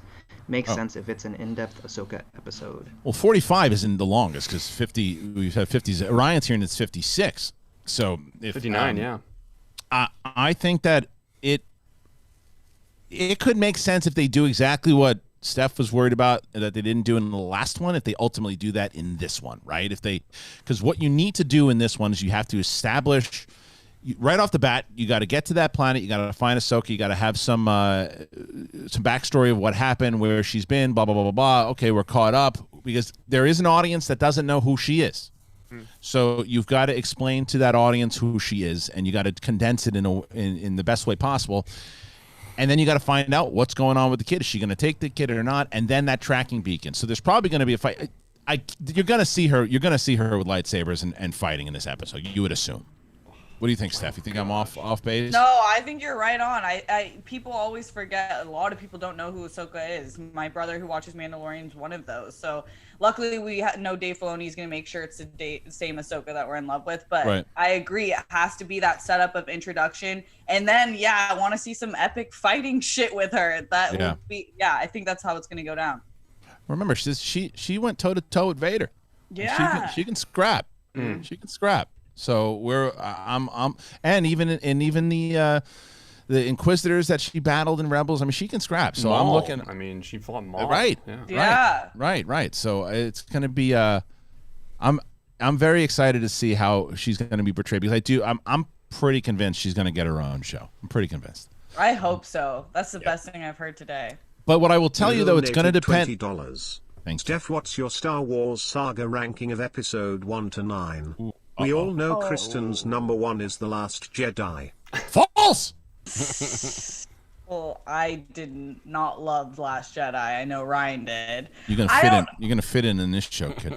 Yeah. Can I come back next week with my ranking? Yeah. It's stressful. Why don't we do that? Why don't we do a special one where we'll do that? We'll all kind of do that together. Yes. We'll do an episode of like a Star Wars ranking show because I know that now that it's been a little while, and we'll include all the movies, not just the 9. We'll include all the movies together, including the Clone Wars movie. We'll include them all. We'll put them in all the big Christmas special.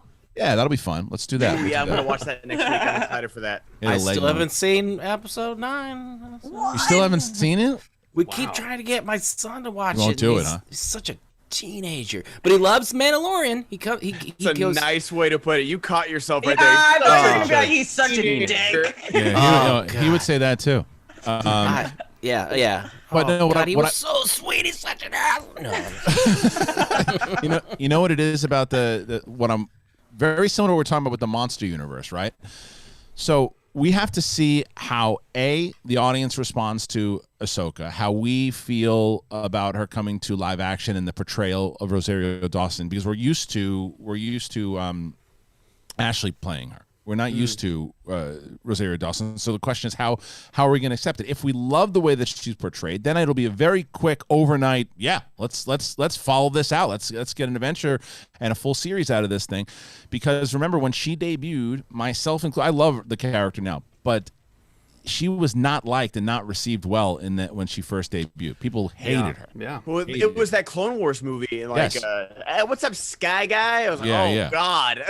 people hated it. I remember, like, you guys know how, like, I love Dave Filoni. I think Dave Filoni is one of the reasons why Star Wars is still able to thrive the way it is.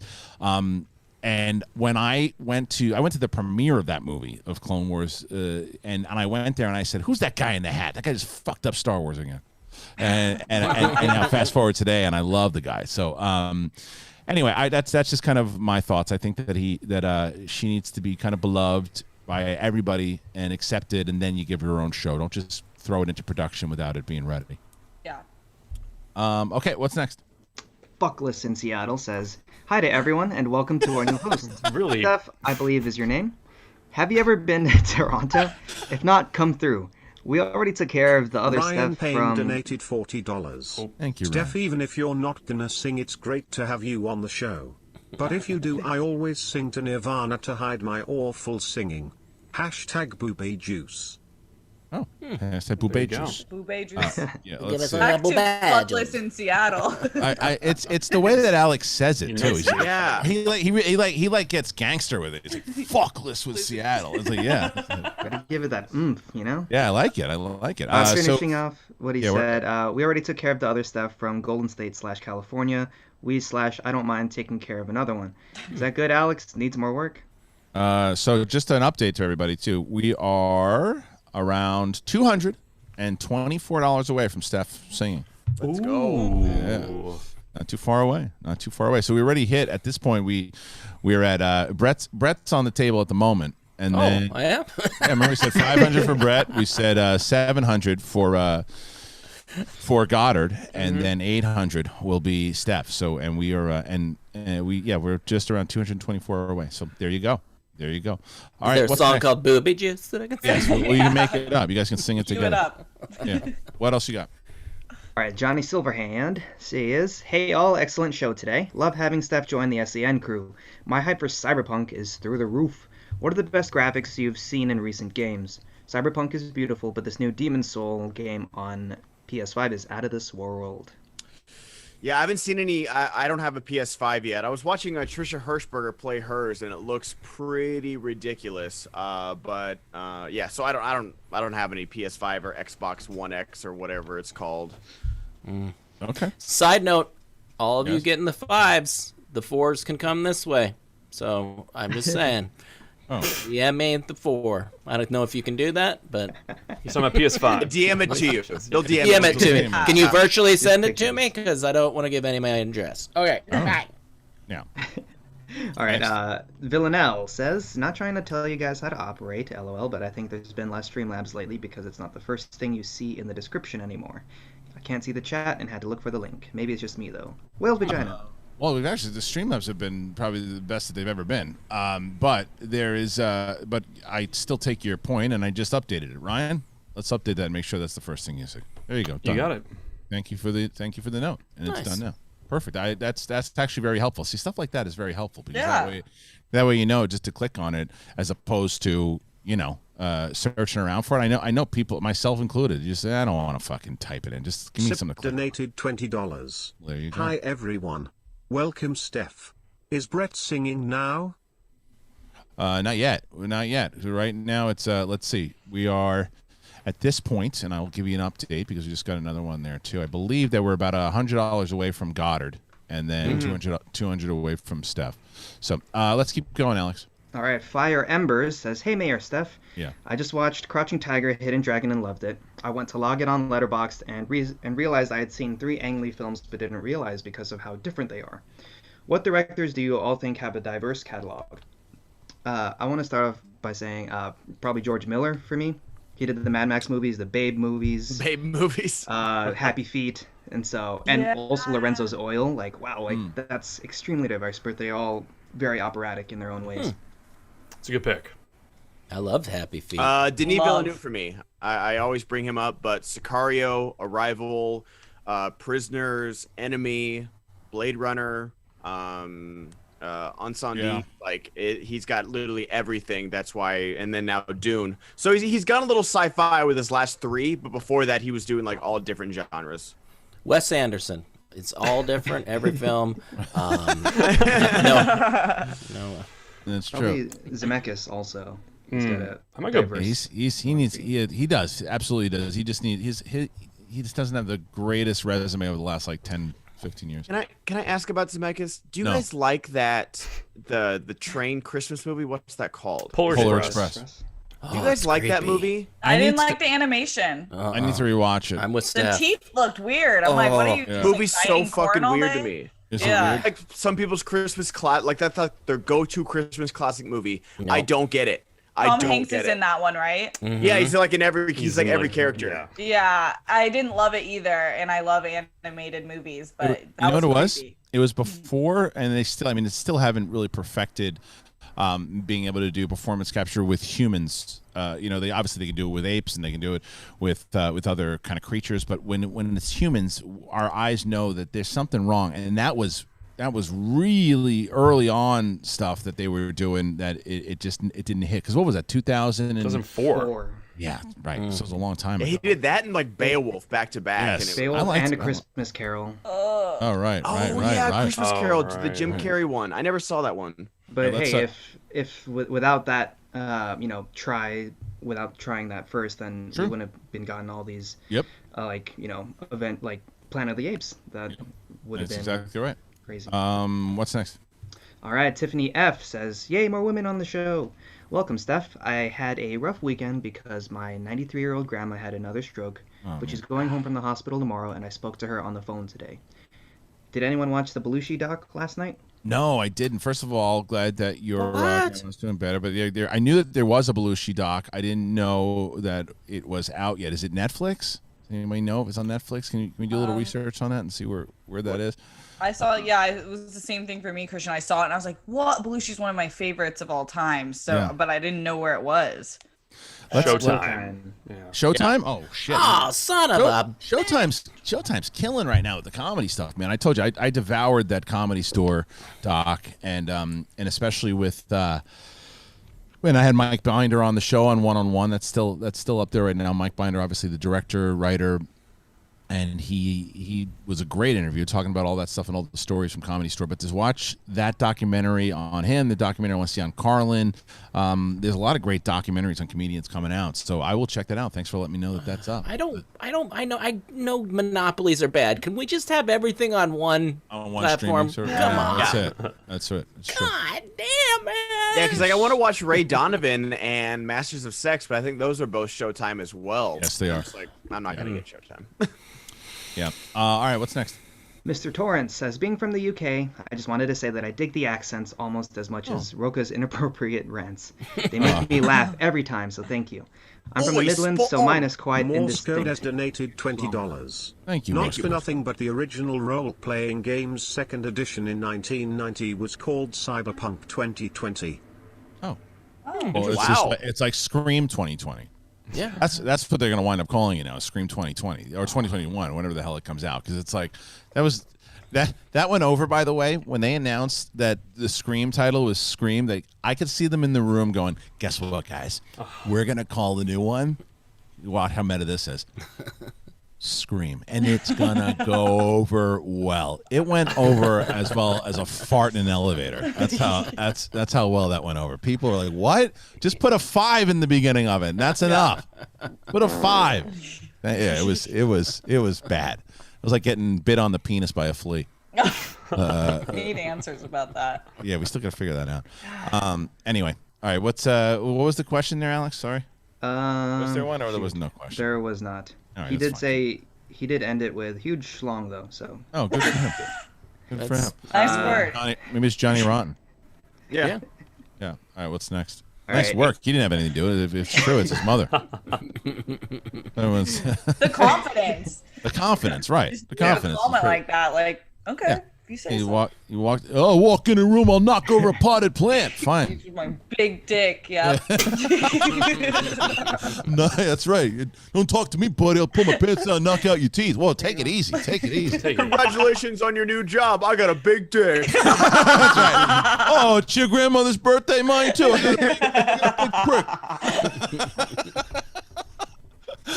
All right, what's next? all right. E3356 says, "Hi team. I have been out of the loop for a couple weeks. Just wanted to say hi to Ryan and Steph. For the newbies, what is your favorite movie? Welcome to the madness. Hi Ben, Christian, and Brett. Adrian from the UK." Yes, Adrian. Are you okay? I know Steph's. You do? I do. What is it?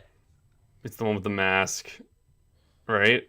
Remember the 5th of November? Oh, V for Vendetta, Vendetta? definitely. Johnny Five yeah. for Life donated $20. We Rocky. need to introduce Steph to Evil Elmo. Can I get yeah. Elmo's Galliani at the Melting Face press conference? Oh yeah, it was good. It was good. Okay, I've so heard about Evil Elmo. all right, so it's emo Elmo as Giuliani at the face melting. I gotta find that fucking song that David B sent for Elmo, the Sesame Street one. He sent me that one, and I don't have it anymore. I don't know where the hell I it didn't is. even see the press conference. You just saw the picture. That's all you need Yeah, to see. all I saw was Oh the yeah. stuff. You don't want to see the whole video. It's scarring. It's bad. It'll It's live in your head. it's basically it's about the election. It's about how everything, and then you just got to do it. You have to do a tell us why My Cousin Vinny is the best movie of all time. Oh yeah. Sure. Okay, it's like my favorite movie. They played it on the networks a lot. It was My Cousin Vinny, and remember, most accurate lawyer movie ever. Yeah. So so here's the deal. It was all rigged, and if My Cousin Vinny was here, he could prove that the election was rigged, and there were a lot of voter fraud, and that that the COVID was fake. So I mean, why don't we just get Pesci to represent Trump instead? Elmo, this is Oh, Elmo. so There's no evidence, Elmo. There's no evidence. But it's just yeah, you're right. Thank you. There's no fucking evidence. All right, guys, But at least our taxpayer money's going to it. That's Yeah. true. All right, listen. So Ben Goddard, I'm giving you an update here. You are about let's see, $40 away for Ben Goddard, 140 away from Steph, 140 away from Steph, and Steph could debut her song here today, and 140. Yeah, and because we're too far away, I'll do this too. At 1K today, Ryan and Steph will do a duet. Oh, What's How about song that? now? There's no chance. We're Okay. 11-40. Oh my We're 11-40. God. We're 11-40. It'll happen. But right now, if we get to, remember, at 700, we get to Ben Goddard. And I did put the link as a thank you to that viewer who asked. It is the streamlabs.com/SCHMOEDOWN. Should be the first thing you see in the description, especially if I'm you always putting it in chat too. I know, like. yeah, but I think, they were right. They said Yeah. that it should be the first thing you see, although you can click on it. So it's right there. It's ready for you. So here we go. All right, let's go. The Chimp says, "Hey Ryan, how did you get involved with Jim Cummings? He's become one of my favorite storytellers, and Wolf of Snow Hollow is one of the best of the year. Saw you were involved as a PA and in his upcoming film, The Beta Test. Love having Jim you on the Cummings? show." You guys know Winnie Jim the Pooh, Cummings? Jim Cummings? Different one. Okay. This is an indie filmmaker from. He's from Texas. I think he lived in Boston for many years, but he did this movie Thunder Road, which changed my life. It's half the reason I went to LA.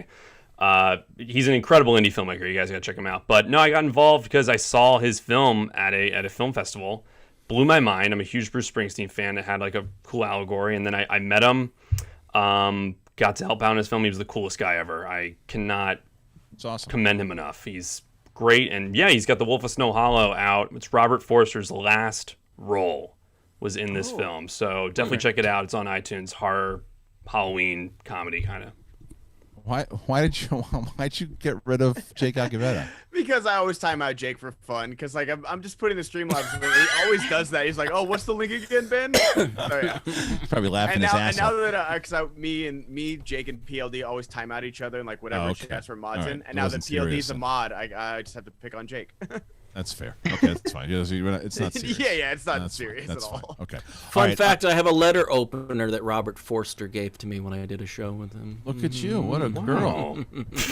And there's a video of us. I did a little sketch at the Acme with him. that I Really? wrote. Yeah, yeah. Oh, look at you. Yeah. The Yeah. Acme. This is- Pull it is- up. Pull it up is right now. Is this your version of saying I got a big dick?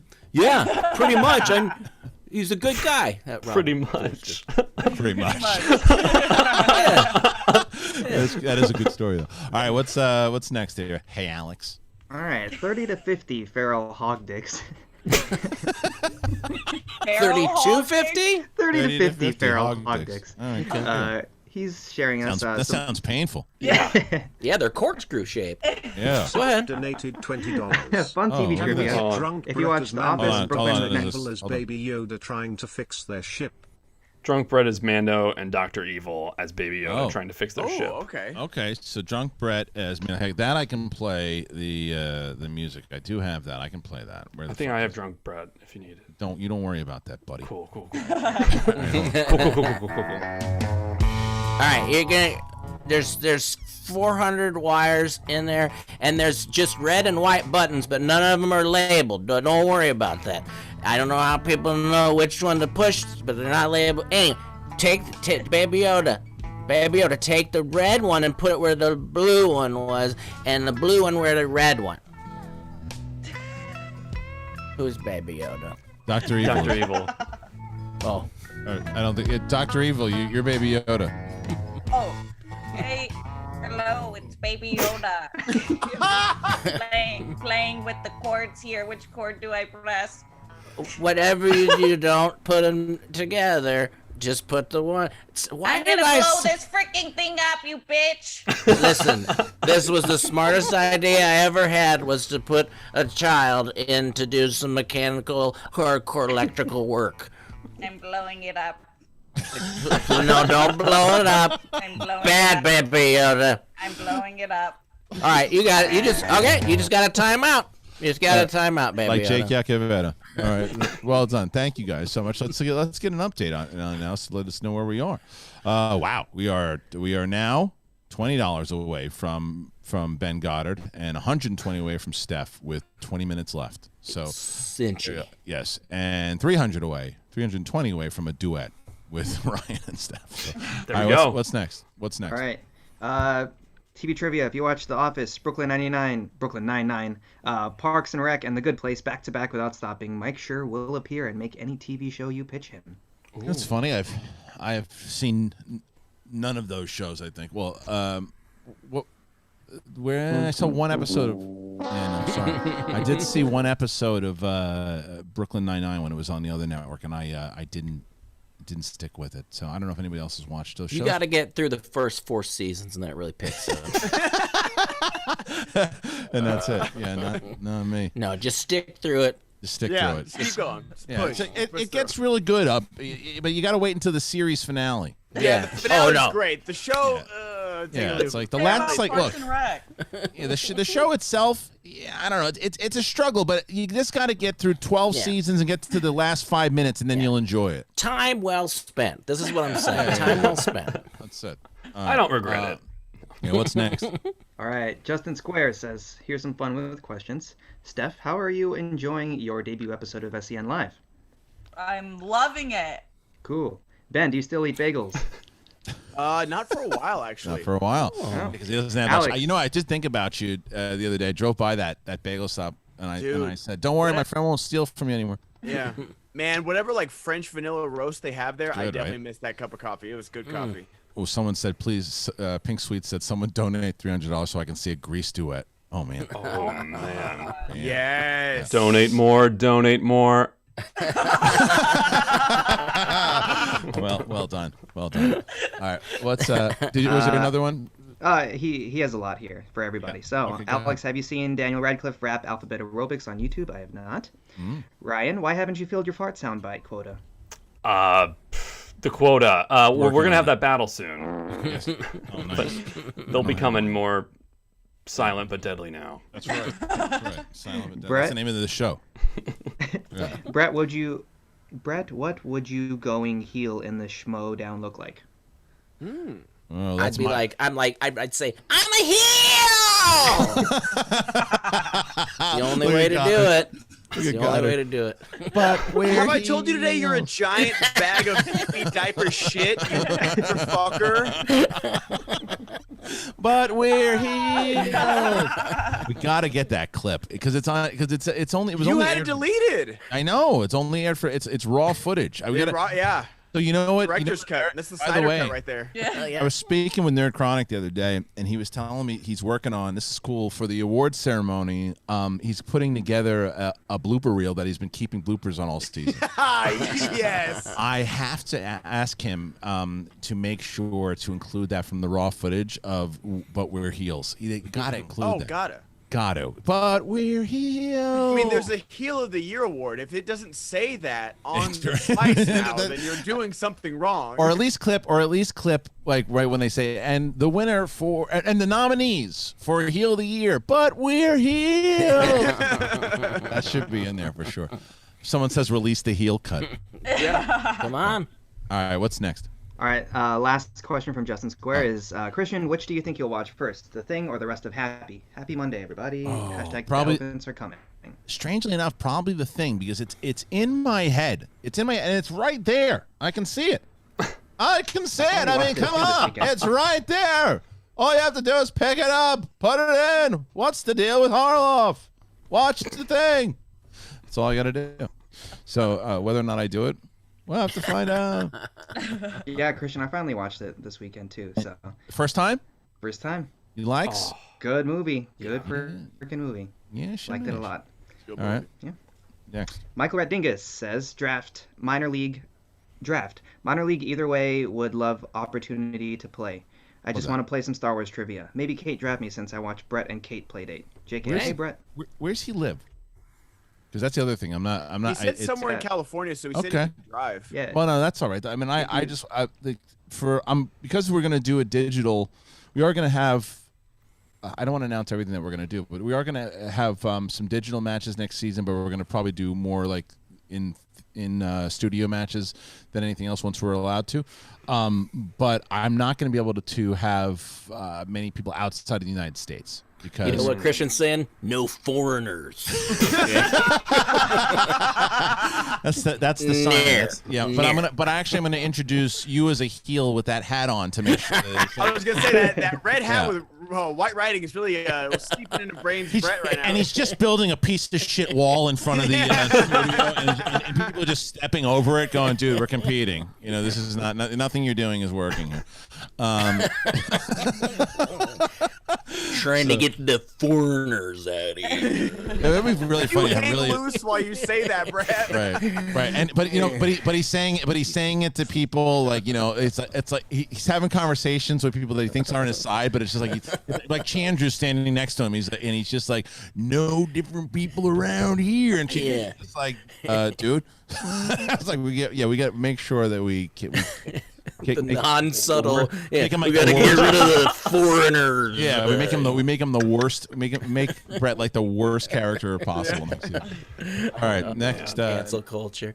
Next. Right, exactly.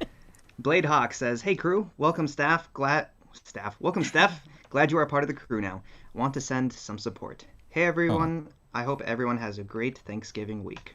Thank you. Thank you. Matt Link says, super excited to have Steph joining the show. Hashtag Steph for mayor.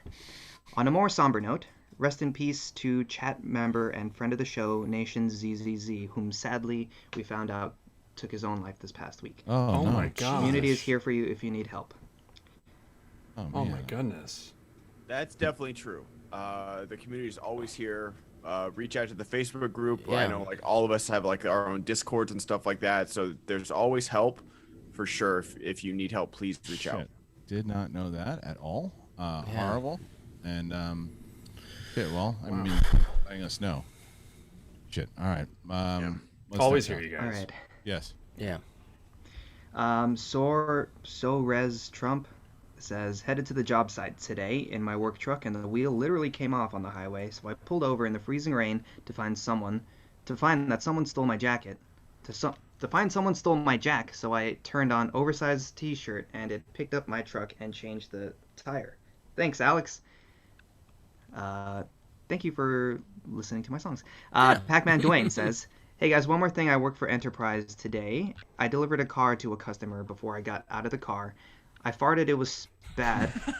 Something died in me. Was it wrong for me to laugh? Hey, Kristian, when y'all back to normal, if you need a discount, hit me up for a car. Well, I'm not getting in your car. Yeah. I'll tell you that. But you know, that's what I always say. Like, that was an old joke. It was. Is it wrong to fart in the car before the valet gets in? And then I said, before you answer that, what if the valet charged $25? Yeah. Then is it wrong? You're pretty much paying to do it. Yep. And if Ferris Bueller taught us anything, those valets do not take care of your cars. No, they do not. So it's just like, okay, fine. Be wary. Be wary. What's next? Robert Yamagata says, "What up, crew? Hey, Steph. Welcome to the Schlong Balls and Farts show. Yep. Can't donate as much since I'm looking for more work. How about the World Girls give sports a whirl? Also, who is most likely to appear in The Mandalorian this season, Ezra or Sabine?" Sabine's got a better shot. I don't think either one of them is going to show up. But if out of the two, Sabine, because of the relationship with Ahsoka, and because maybe we find out more about where they are. I actually think that if they do the Ahsoka show, that's when you can really bring both of them in. And that's when Filoni could have a fucking field day, bringing in all of his old school characters and putting them into this show, and even bringing in Thrawn for that one. What do you think, Steph? On those two characters, I don't think we're gonna see them this season. If we do, it would be Sabine, just because the relationship makes more sense for what would be, I think, could go down. But I don't think so. We're already getting introduced to like a lot of new characters. Yeah, I agree with you. Do you think we'll hear about either though? Yes, I think that we might hear about one or two of them, or even if not necessarily by name, Ryan. Even if she was like, I was with friends, looking for friends, this happened where I was, whatever it might be, because there is tie-ins to. Remember, the Darksaber. The only reason Bo-Katan got the Darksaber in the first place was because of Sabine. So that has to be somewhat looped in. The question that was also someone asked was, would Bo-Katan hand over the child in order to get the Darksaber? I don't think that that's going to be the case. I think so again, my other prediction is that I believe that Bo-Katan and the Mandalorians are going to get their own show down the line also. That's my. I think that Ahsoka will get her own show. I think Bo-Katan and the Mandalorians will get their own show. But we'll see. We'll see how that plays out. Okay, let's keep it. All right, so we have 8 minutes left. Steph might be off the hook.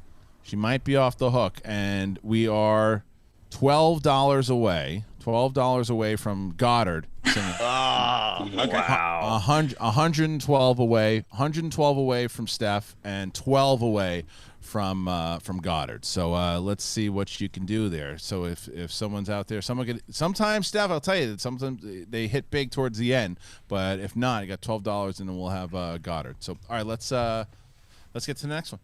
All right, Pac-Man Dwayne follows up saying, "Oh yeah, that's where the whole crew. If y'all need a rental, hit me up on Twitter or IG, and for a discount on rental. Love y'all. Keep it up." Thank you, man. Appreciate that. Thank you. All right, next. Cheese and Water says, "Christian, that shirt is working. Looking extra fit today." Oh, thank you. Hey, or Steph, can we get a close-up on the nails? Oh, sure. I need to get a new set. Wow. Here they are. Look at that. And Christian, can we get Greg Alba on whenever his horror movie drops? Yeah, it's funny. I've been wanting to get him on, and it's a matter of me. Like, this is the problem. Like, this is what people don't understand when it comes to booking people on this show. When it was Collider Live, I would tell Riley, "Hey, you know what? I'd love to get so and so on the show," and then within a week or so, that person would be on the show. When I'm booking the guests and everything too, I tell myself, I'm going to put this person on the show, and I just forget. And it's like I wanted to have Steph be part of the show in November of 2019. So, and I just remembered recently to ask her. Wow. So the answer is yes. Greg will be on the show when the third movie in his franchise is out. All right, what's next? John J. Rambo says, "Hey guys, not sure if you discussed it, but did you hear that John Candy only was paid around $400 for his Home Alone appearance? What? Apparently, Chris Columbus always felt really bad about it." $400? Wow. Wait, that's not No. $400. That's a per diem. Yeah, Yeah, that's show me that article. $400. Because if he said yes for $400, what? Yeah. Wow. I don't know. But maybe it was like, hey, maybe it's like the only thing that's possible there is Chris Columbus was like, hey, John, I have this role that I think it'd be funny, but I have no more budget left. I literally have $400 left in the budget. I can give that to you. And he's like, fine, just give me $400. That's the only way I see that happening. Because it's not like they're negotiating for it. It's like, can you do $410? And it's like, no, I can only go $400.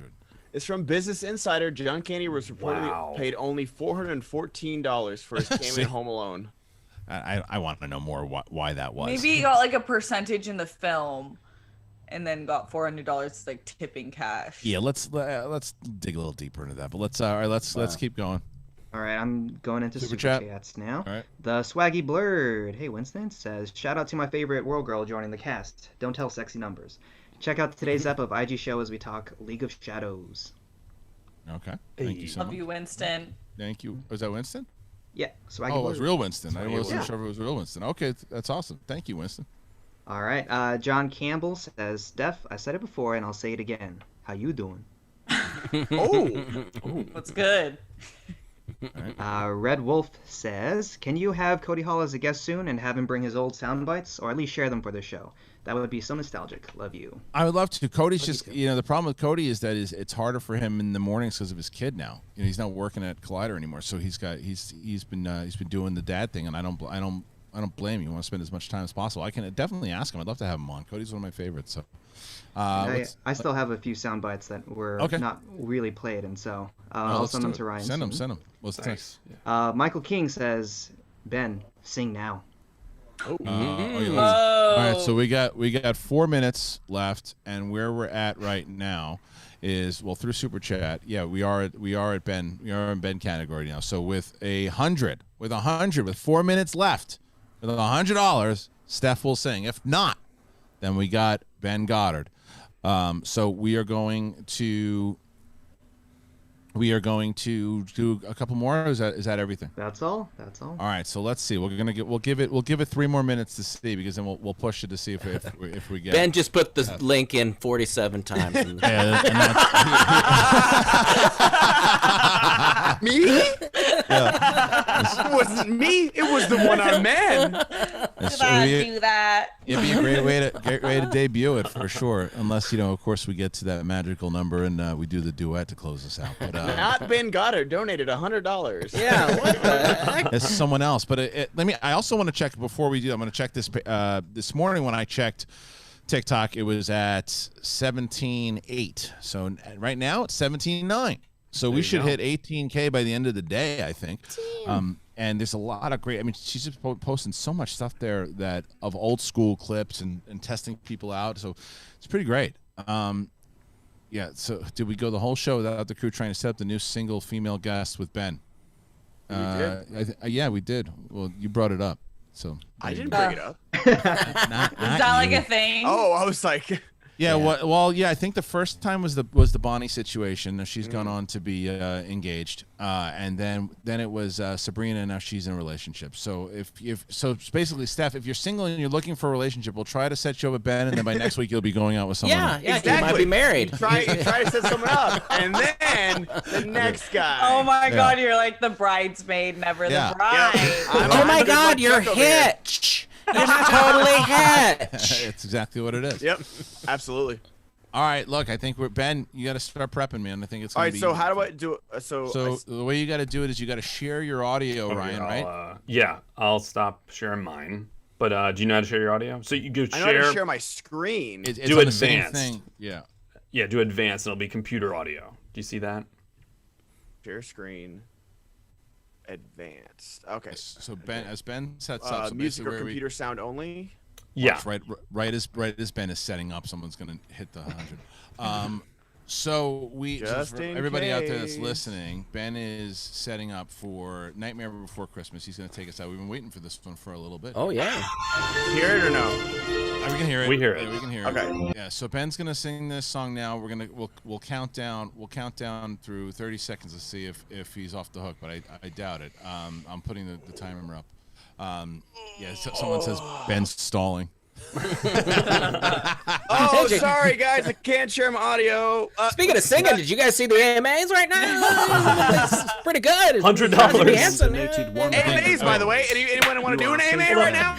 Hold up, guys. They just donated $100. You can't hear it because they just did. You're safe. Wait, so here, stop sharing your audio. Oh wait, Furian1 just said you are safe, Ben. Furian1 saves Ben. Furian one, who are you?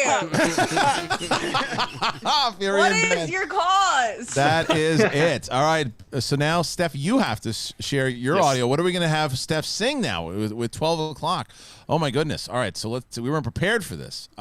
Save it for next Fury. week. No, we can't. We can't. This is this. So Ben's got to stop sharing his. Ben's got to stop So sharing. how do I stop sharing? Top. There'll be that red Oh, button. look at that. So Ben pulled a Sam Levine on us. That was a full-out filibuster right there, y'all. Oh my god! All right, so now you really just like peed your pants to make this happen. Yep. Yeah, all right. So All what? right. All right. So Steph, so you know what you can do, and what pick. Let's pick a karaoke song that we can find for you to take us out with. I actually don't really know what I can do. I would love a suggestion, and I can give Okay. it my best go with some heart and good attitude. All right. Someone says About a Girl, Nirvana. So they're giving suggestions in the chat room right now. So we're gonna take all the suggestions from the chat at the moment. So they're gonna come in here. So then I will Google like YouTube karaoke of the song. Yes, Yeah. and then it'll pop up, and then you'll share your audio. So why don't you? So Ryan, walk her through sharing the audio because it's her first show, obviously. So, and someone says it's her first day and she has to sing. Yeah, trial by fire. Look up William so- Shatner, Lucy in the Sky with Diamonds. He speaks it. It's Someone says, spoken word. "Do the ninja rap girls just want to have fun?" Is a good one. That's a good one. Hey, Steph, hit share That's a screen. really high-pitched song, though, you guys. That's remember that. Also true. It is, yeah. Hit What share- about the Billie Eyelash that everybody loves? Play something by her. So Ryan, how do I do this? I'll press hit the share screen. Go to advanced, and then so when you Okay. see computer sound, California Dreamin', My Neck, My Back. Okay. That's and then let's click see, share. no doubt. How we doing, Steph? So let's see what else. California Zoobly Love by Zoo. There you Tupac go. and Dre. There you Which go. There one? you go. California Love by Tupac and Dre. It's a good one also. That's a good one. Gin and Juice. It's tricky. Run DMC. Ben is so happy the man is I glowing. think- Hell yeah. yes, I. I think we're alone now. Or I Tiffany. think we're alone now. Yeah. Or the Beatles. Let's do that one. How about that one? Do you know that one? Which one? I think we're alone now by Tiffany or the Beatles, whichever one. But I would say the Tiffany. You lose yourself. Eminem, Lose. Oh, that's tough. Lose Yourself would be good. That's like a Roxy Stryer thing, though. Okay, that she so- would slay at. So what about so let's do put in Tiffany. I think we're alone now. Karaoke. Okay, Jesus. This is exact. So if anybody was wondering if Steph Sabraw was going to be able to hang with SEN Live, I think she already told you. From dodging the fart sounds to talking Star Wars, and now crushing a song at the end of the and doing an impression of Dr. Evil as the child. Let's see. We also have someone says there's a duet incoming. No. I would do a duet with Brett on Booby Juice, but that can be for another time. Someone said there's a duet coming. That's not going to happen. We're too far away from that. Okay. 200 away from that. So I'll click this song. I'm not that familiar with the song, and then do I have to go the whole song or just like 30 seconds? Whole song. Jesus, you guys! It's a 4-minute song. Steph, know- I you did don't- Shoop last week. It was a ride. Oh, I love Shoop. Good choice. Okay. All right. Okay, I'm gonna play it. All right, here we go. First, let's give it a One of the great challenges in this world the ad. is knowing enough about a we can hear it. subject Yeah, you might to have to think you're right. turn the audio down on YouTube. Turn it down Okay. a little bit. Yeah, that way we can hear your voice and the music. Is that good? Yeah, turn the audio and music down just a little bit. That's good. There you go. There she goes. Hey, it's Give- loading. All right, give her the close-up. Let me get the mic up. All right, give her the close-up there, Ryan. Close up, got it. Children behave. That's wait, we're not. That's what they say when we're together. And watch how you play. They don't understand. And so we're running just as fast as we can, holding on to one another's hand, trying to get away into the night.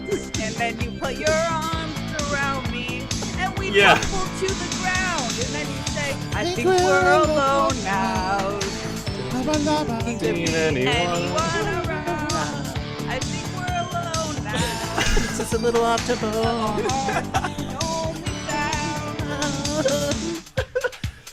Oh, chorus. Now let us see everybody, because look what Brett's doing, some amazing stuff. Background dancers, hit it. Look at the way we gotta hide what we're doing. No, not too fast. Doing. Say. Perfect. You got it. That's it. Running just. Where's your mic, Steph? Holding on to one another's hand. Trying to get away into the night. And then you put your arms around me. Tumble to the ground and then you say, I think we're alone now. Doesn't seem to be anyone around. I think we're alone. Love our hearts. Sound. We're alone now. La la la la la. Oh my God, this is amazing. Alone now. Of our hearts, it's the only sound. All right, I'm gonna let Steph off the hook. I will tell you that is one of my favorite. Steph, Good job, Steph. I was a massive fan of you before. I have never been a bigger fan. Dude. Not only did she say, "Look, motherfuckers, I can't sing, but I'm gonna give it my all," and she did everything. She did. Oh She my gosh. singing, the mic, everything. It was that is about as karaoke. That's what you want from when you walk into a karaoke bar and you see someone who just look. I had a couple shots. I'm going up there, and I'm doing it. That was amazing. What an introduction to the show, Steph. Thank you for that. Amazing. It was really, really good. Would your mic's gone? I can't hear you. How do I do that? Oh, you just gotta put the mic turn it closer to up, yourself. Yeah, you just farther away from it. There you Oh, go. is it good Yeah, now? Better, much better. Okay. Yeah, I felt the energy of you guys in the background was Good. really revving me up. I feel Good. good about it. Good. Well, you were great, and you're a great sport about it. I'm sorry no chairs turned. Come back next year. Try again. Lee donated $20. It's a little Oh, thank pitchy. Fucking love this woman. Oh, people love her. So it was great. Thank you, Steph. That was amazing. All right, Ryan, take us out. Hit us with the, or do you need me to do it? I got it. Oh, there you go. All right, guys. Thank you so much, Steph Sabraw, ladies and gentlemen. What a great sport. So much fun, Steph. Can't wait to have you back on the show. Welcome to SEN Live. Thank you to Ryan. Thank you to Ben Goddard, who weaseled his way out of this one, ladies and gentlemen. Brett Sheridan, to everybody out there, guys. Thank you so much for a wonderful show. A lot of fun today. We'll be back tomorrow. I'll be back tomorrow, and we're gearing up to Big Fat Turkey Day. So enjoy the rest of your day. Go and check out for patrons. By the way, you're going to get The Odd Couple versus Deception. That goes down on Patreon today, so go ahead and watch that. Join up today. You're not going to want to miss it. You're going to get a special look at Spectacular, and you're going to get Spectacular for any, and you have a lot of different things on there. It's worth a $10 tier. Oh, all right. See you later. Peace. Great show. Love you guys. Peace out.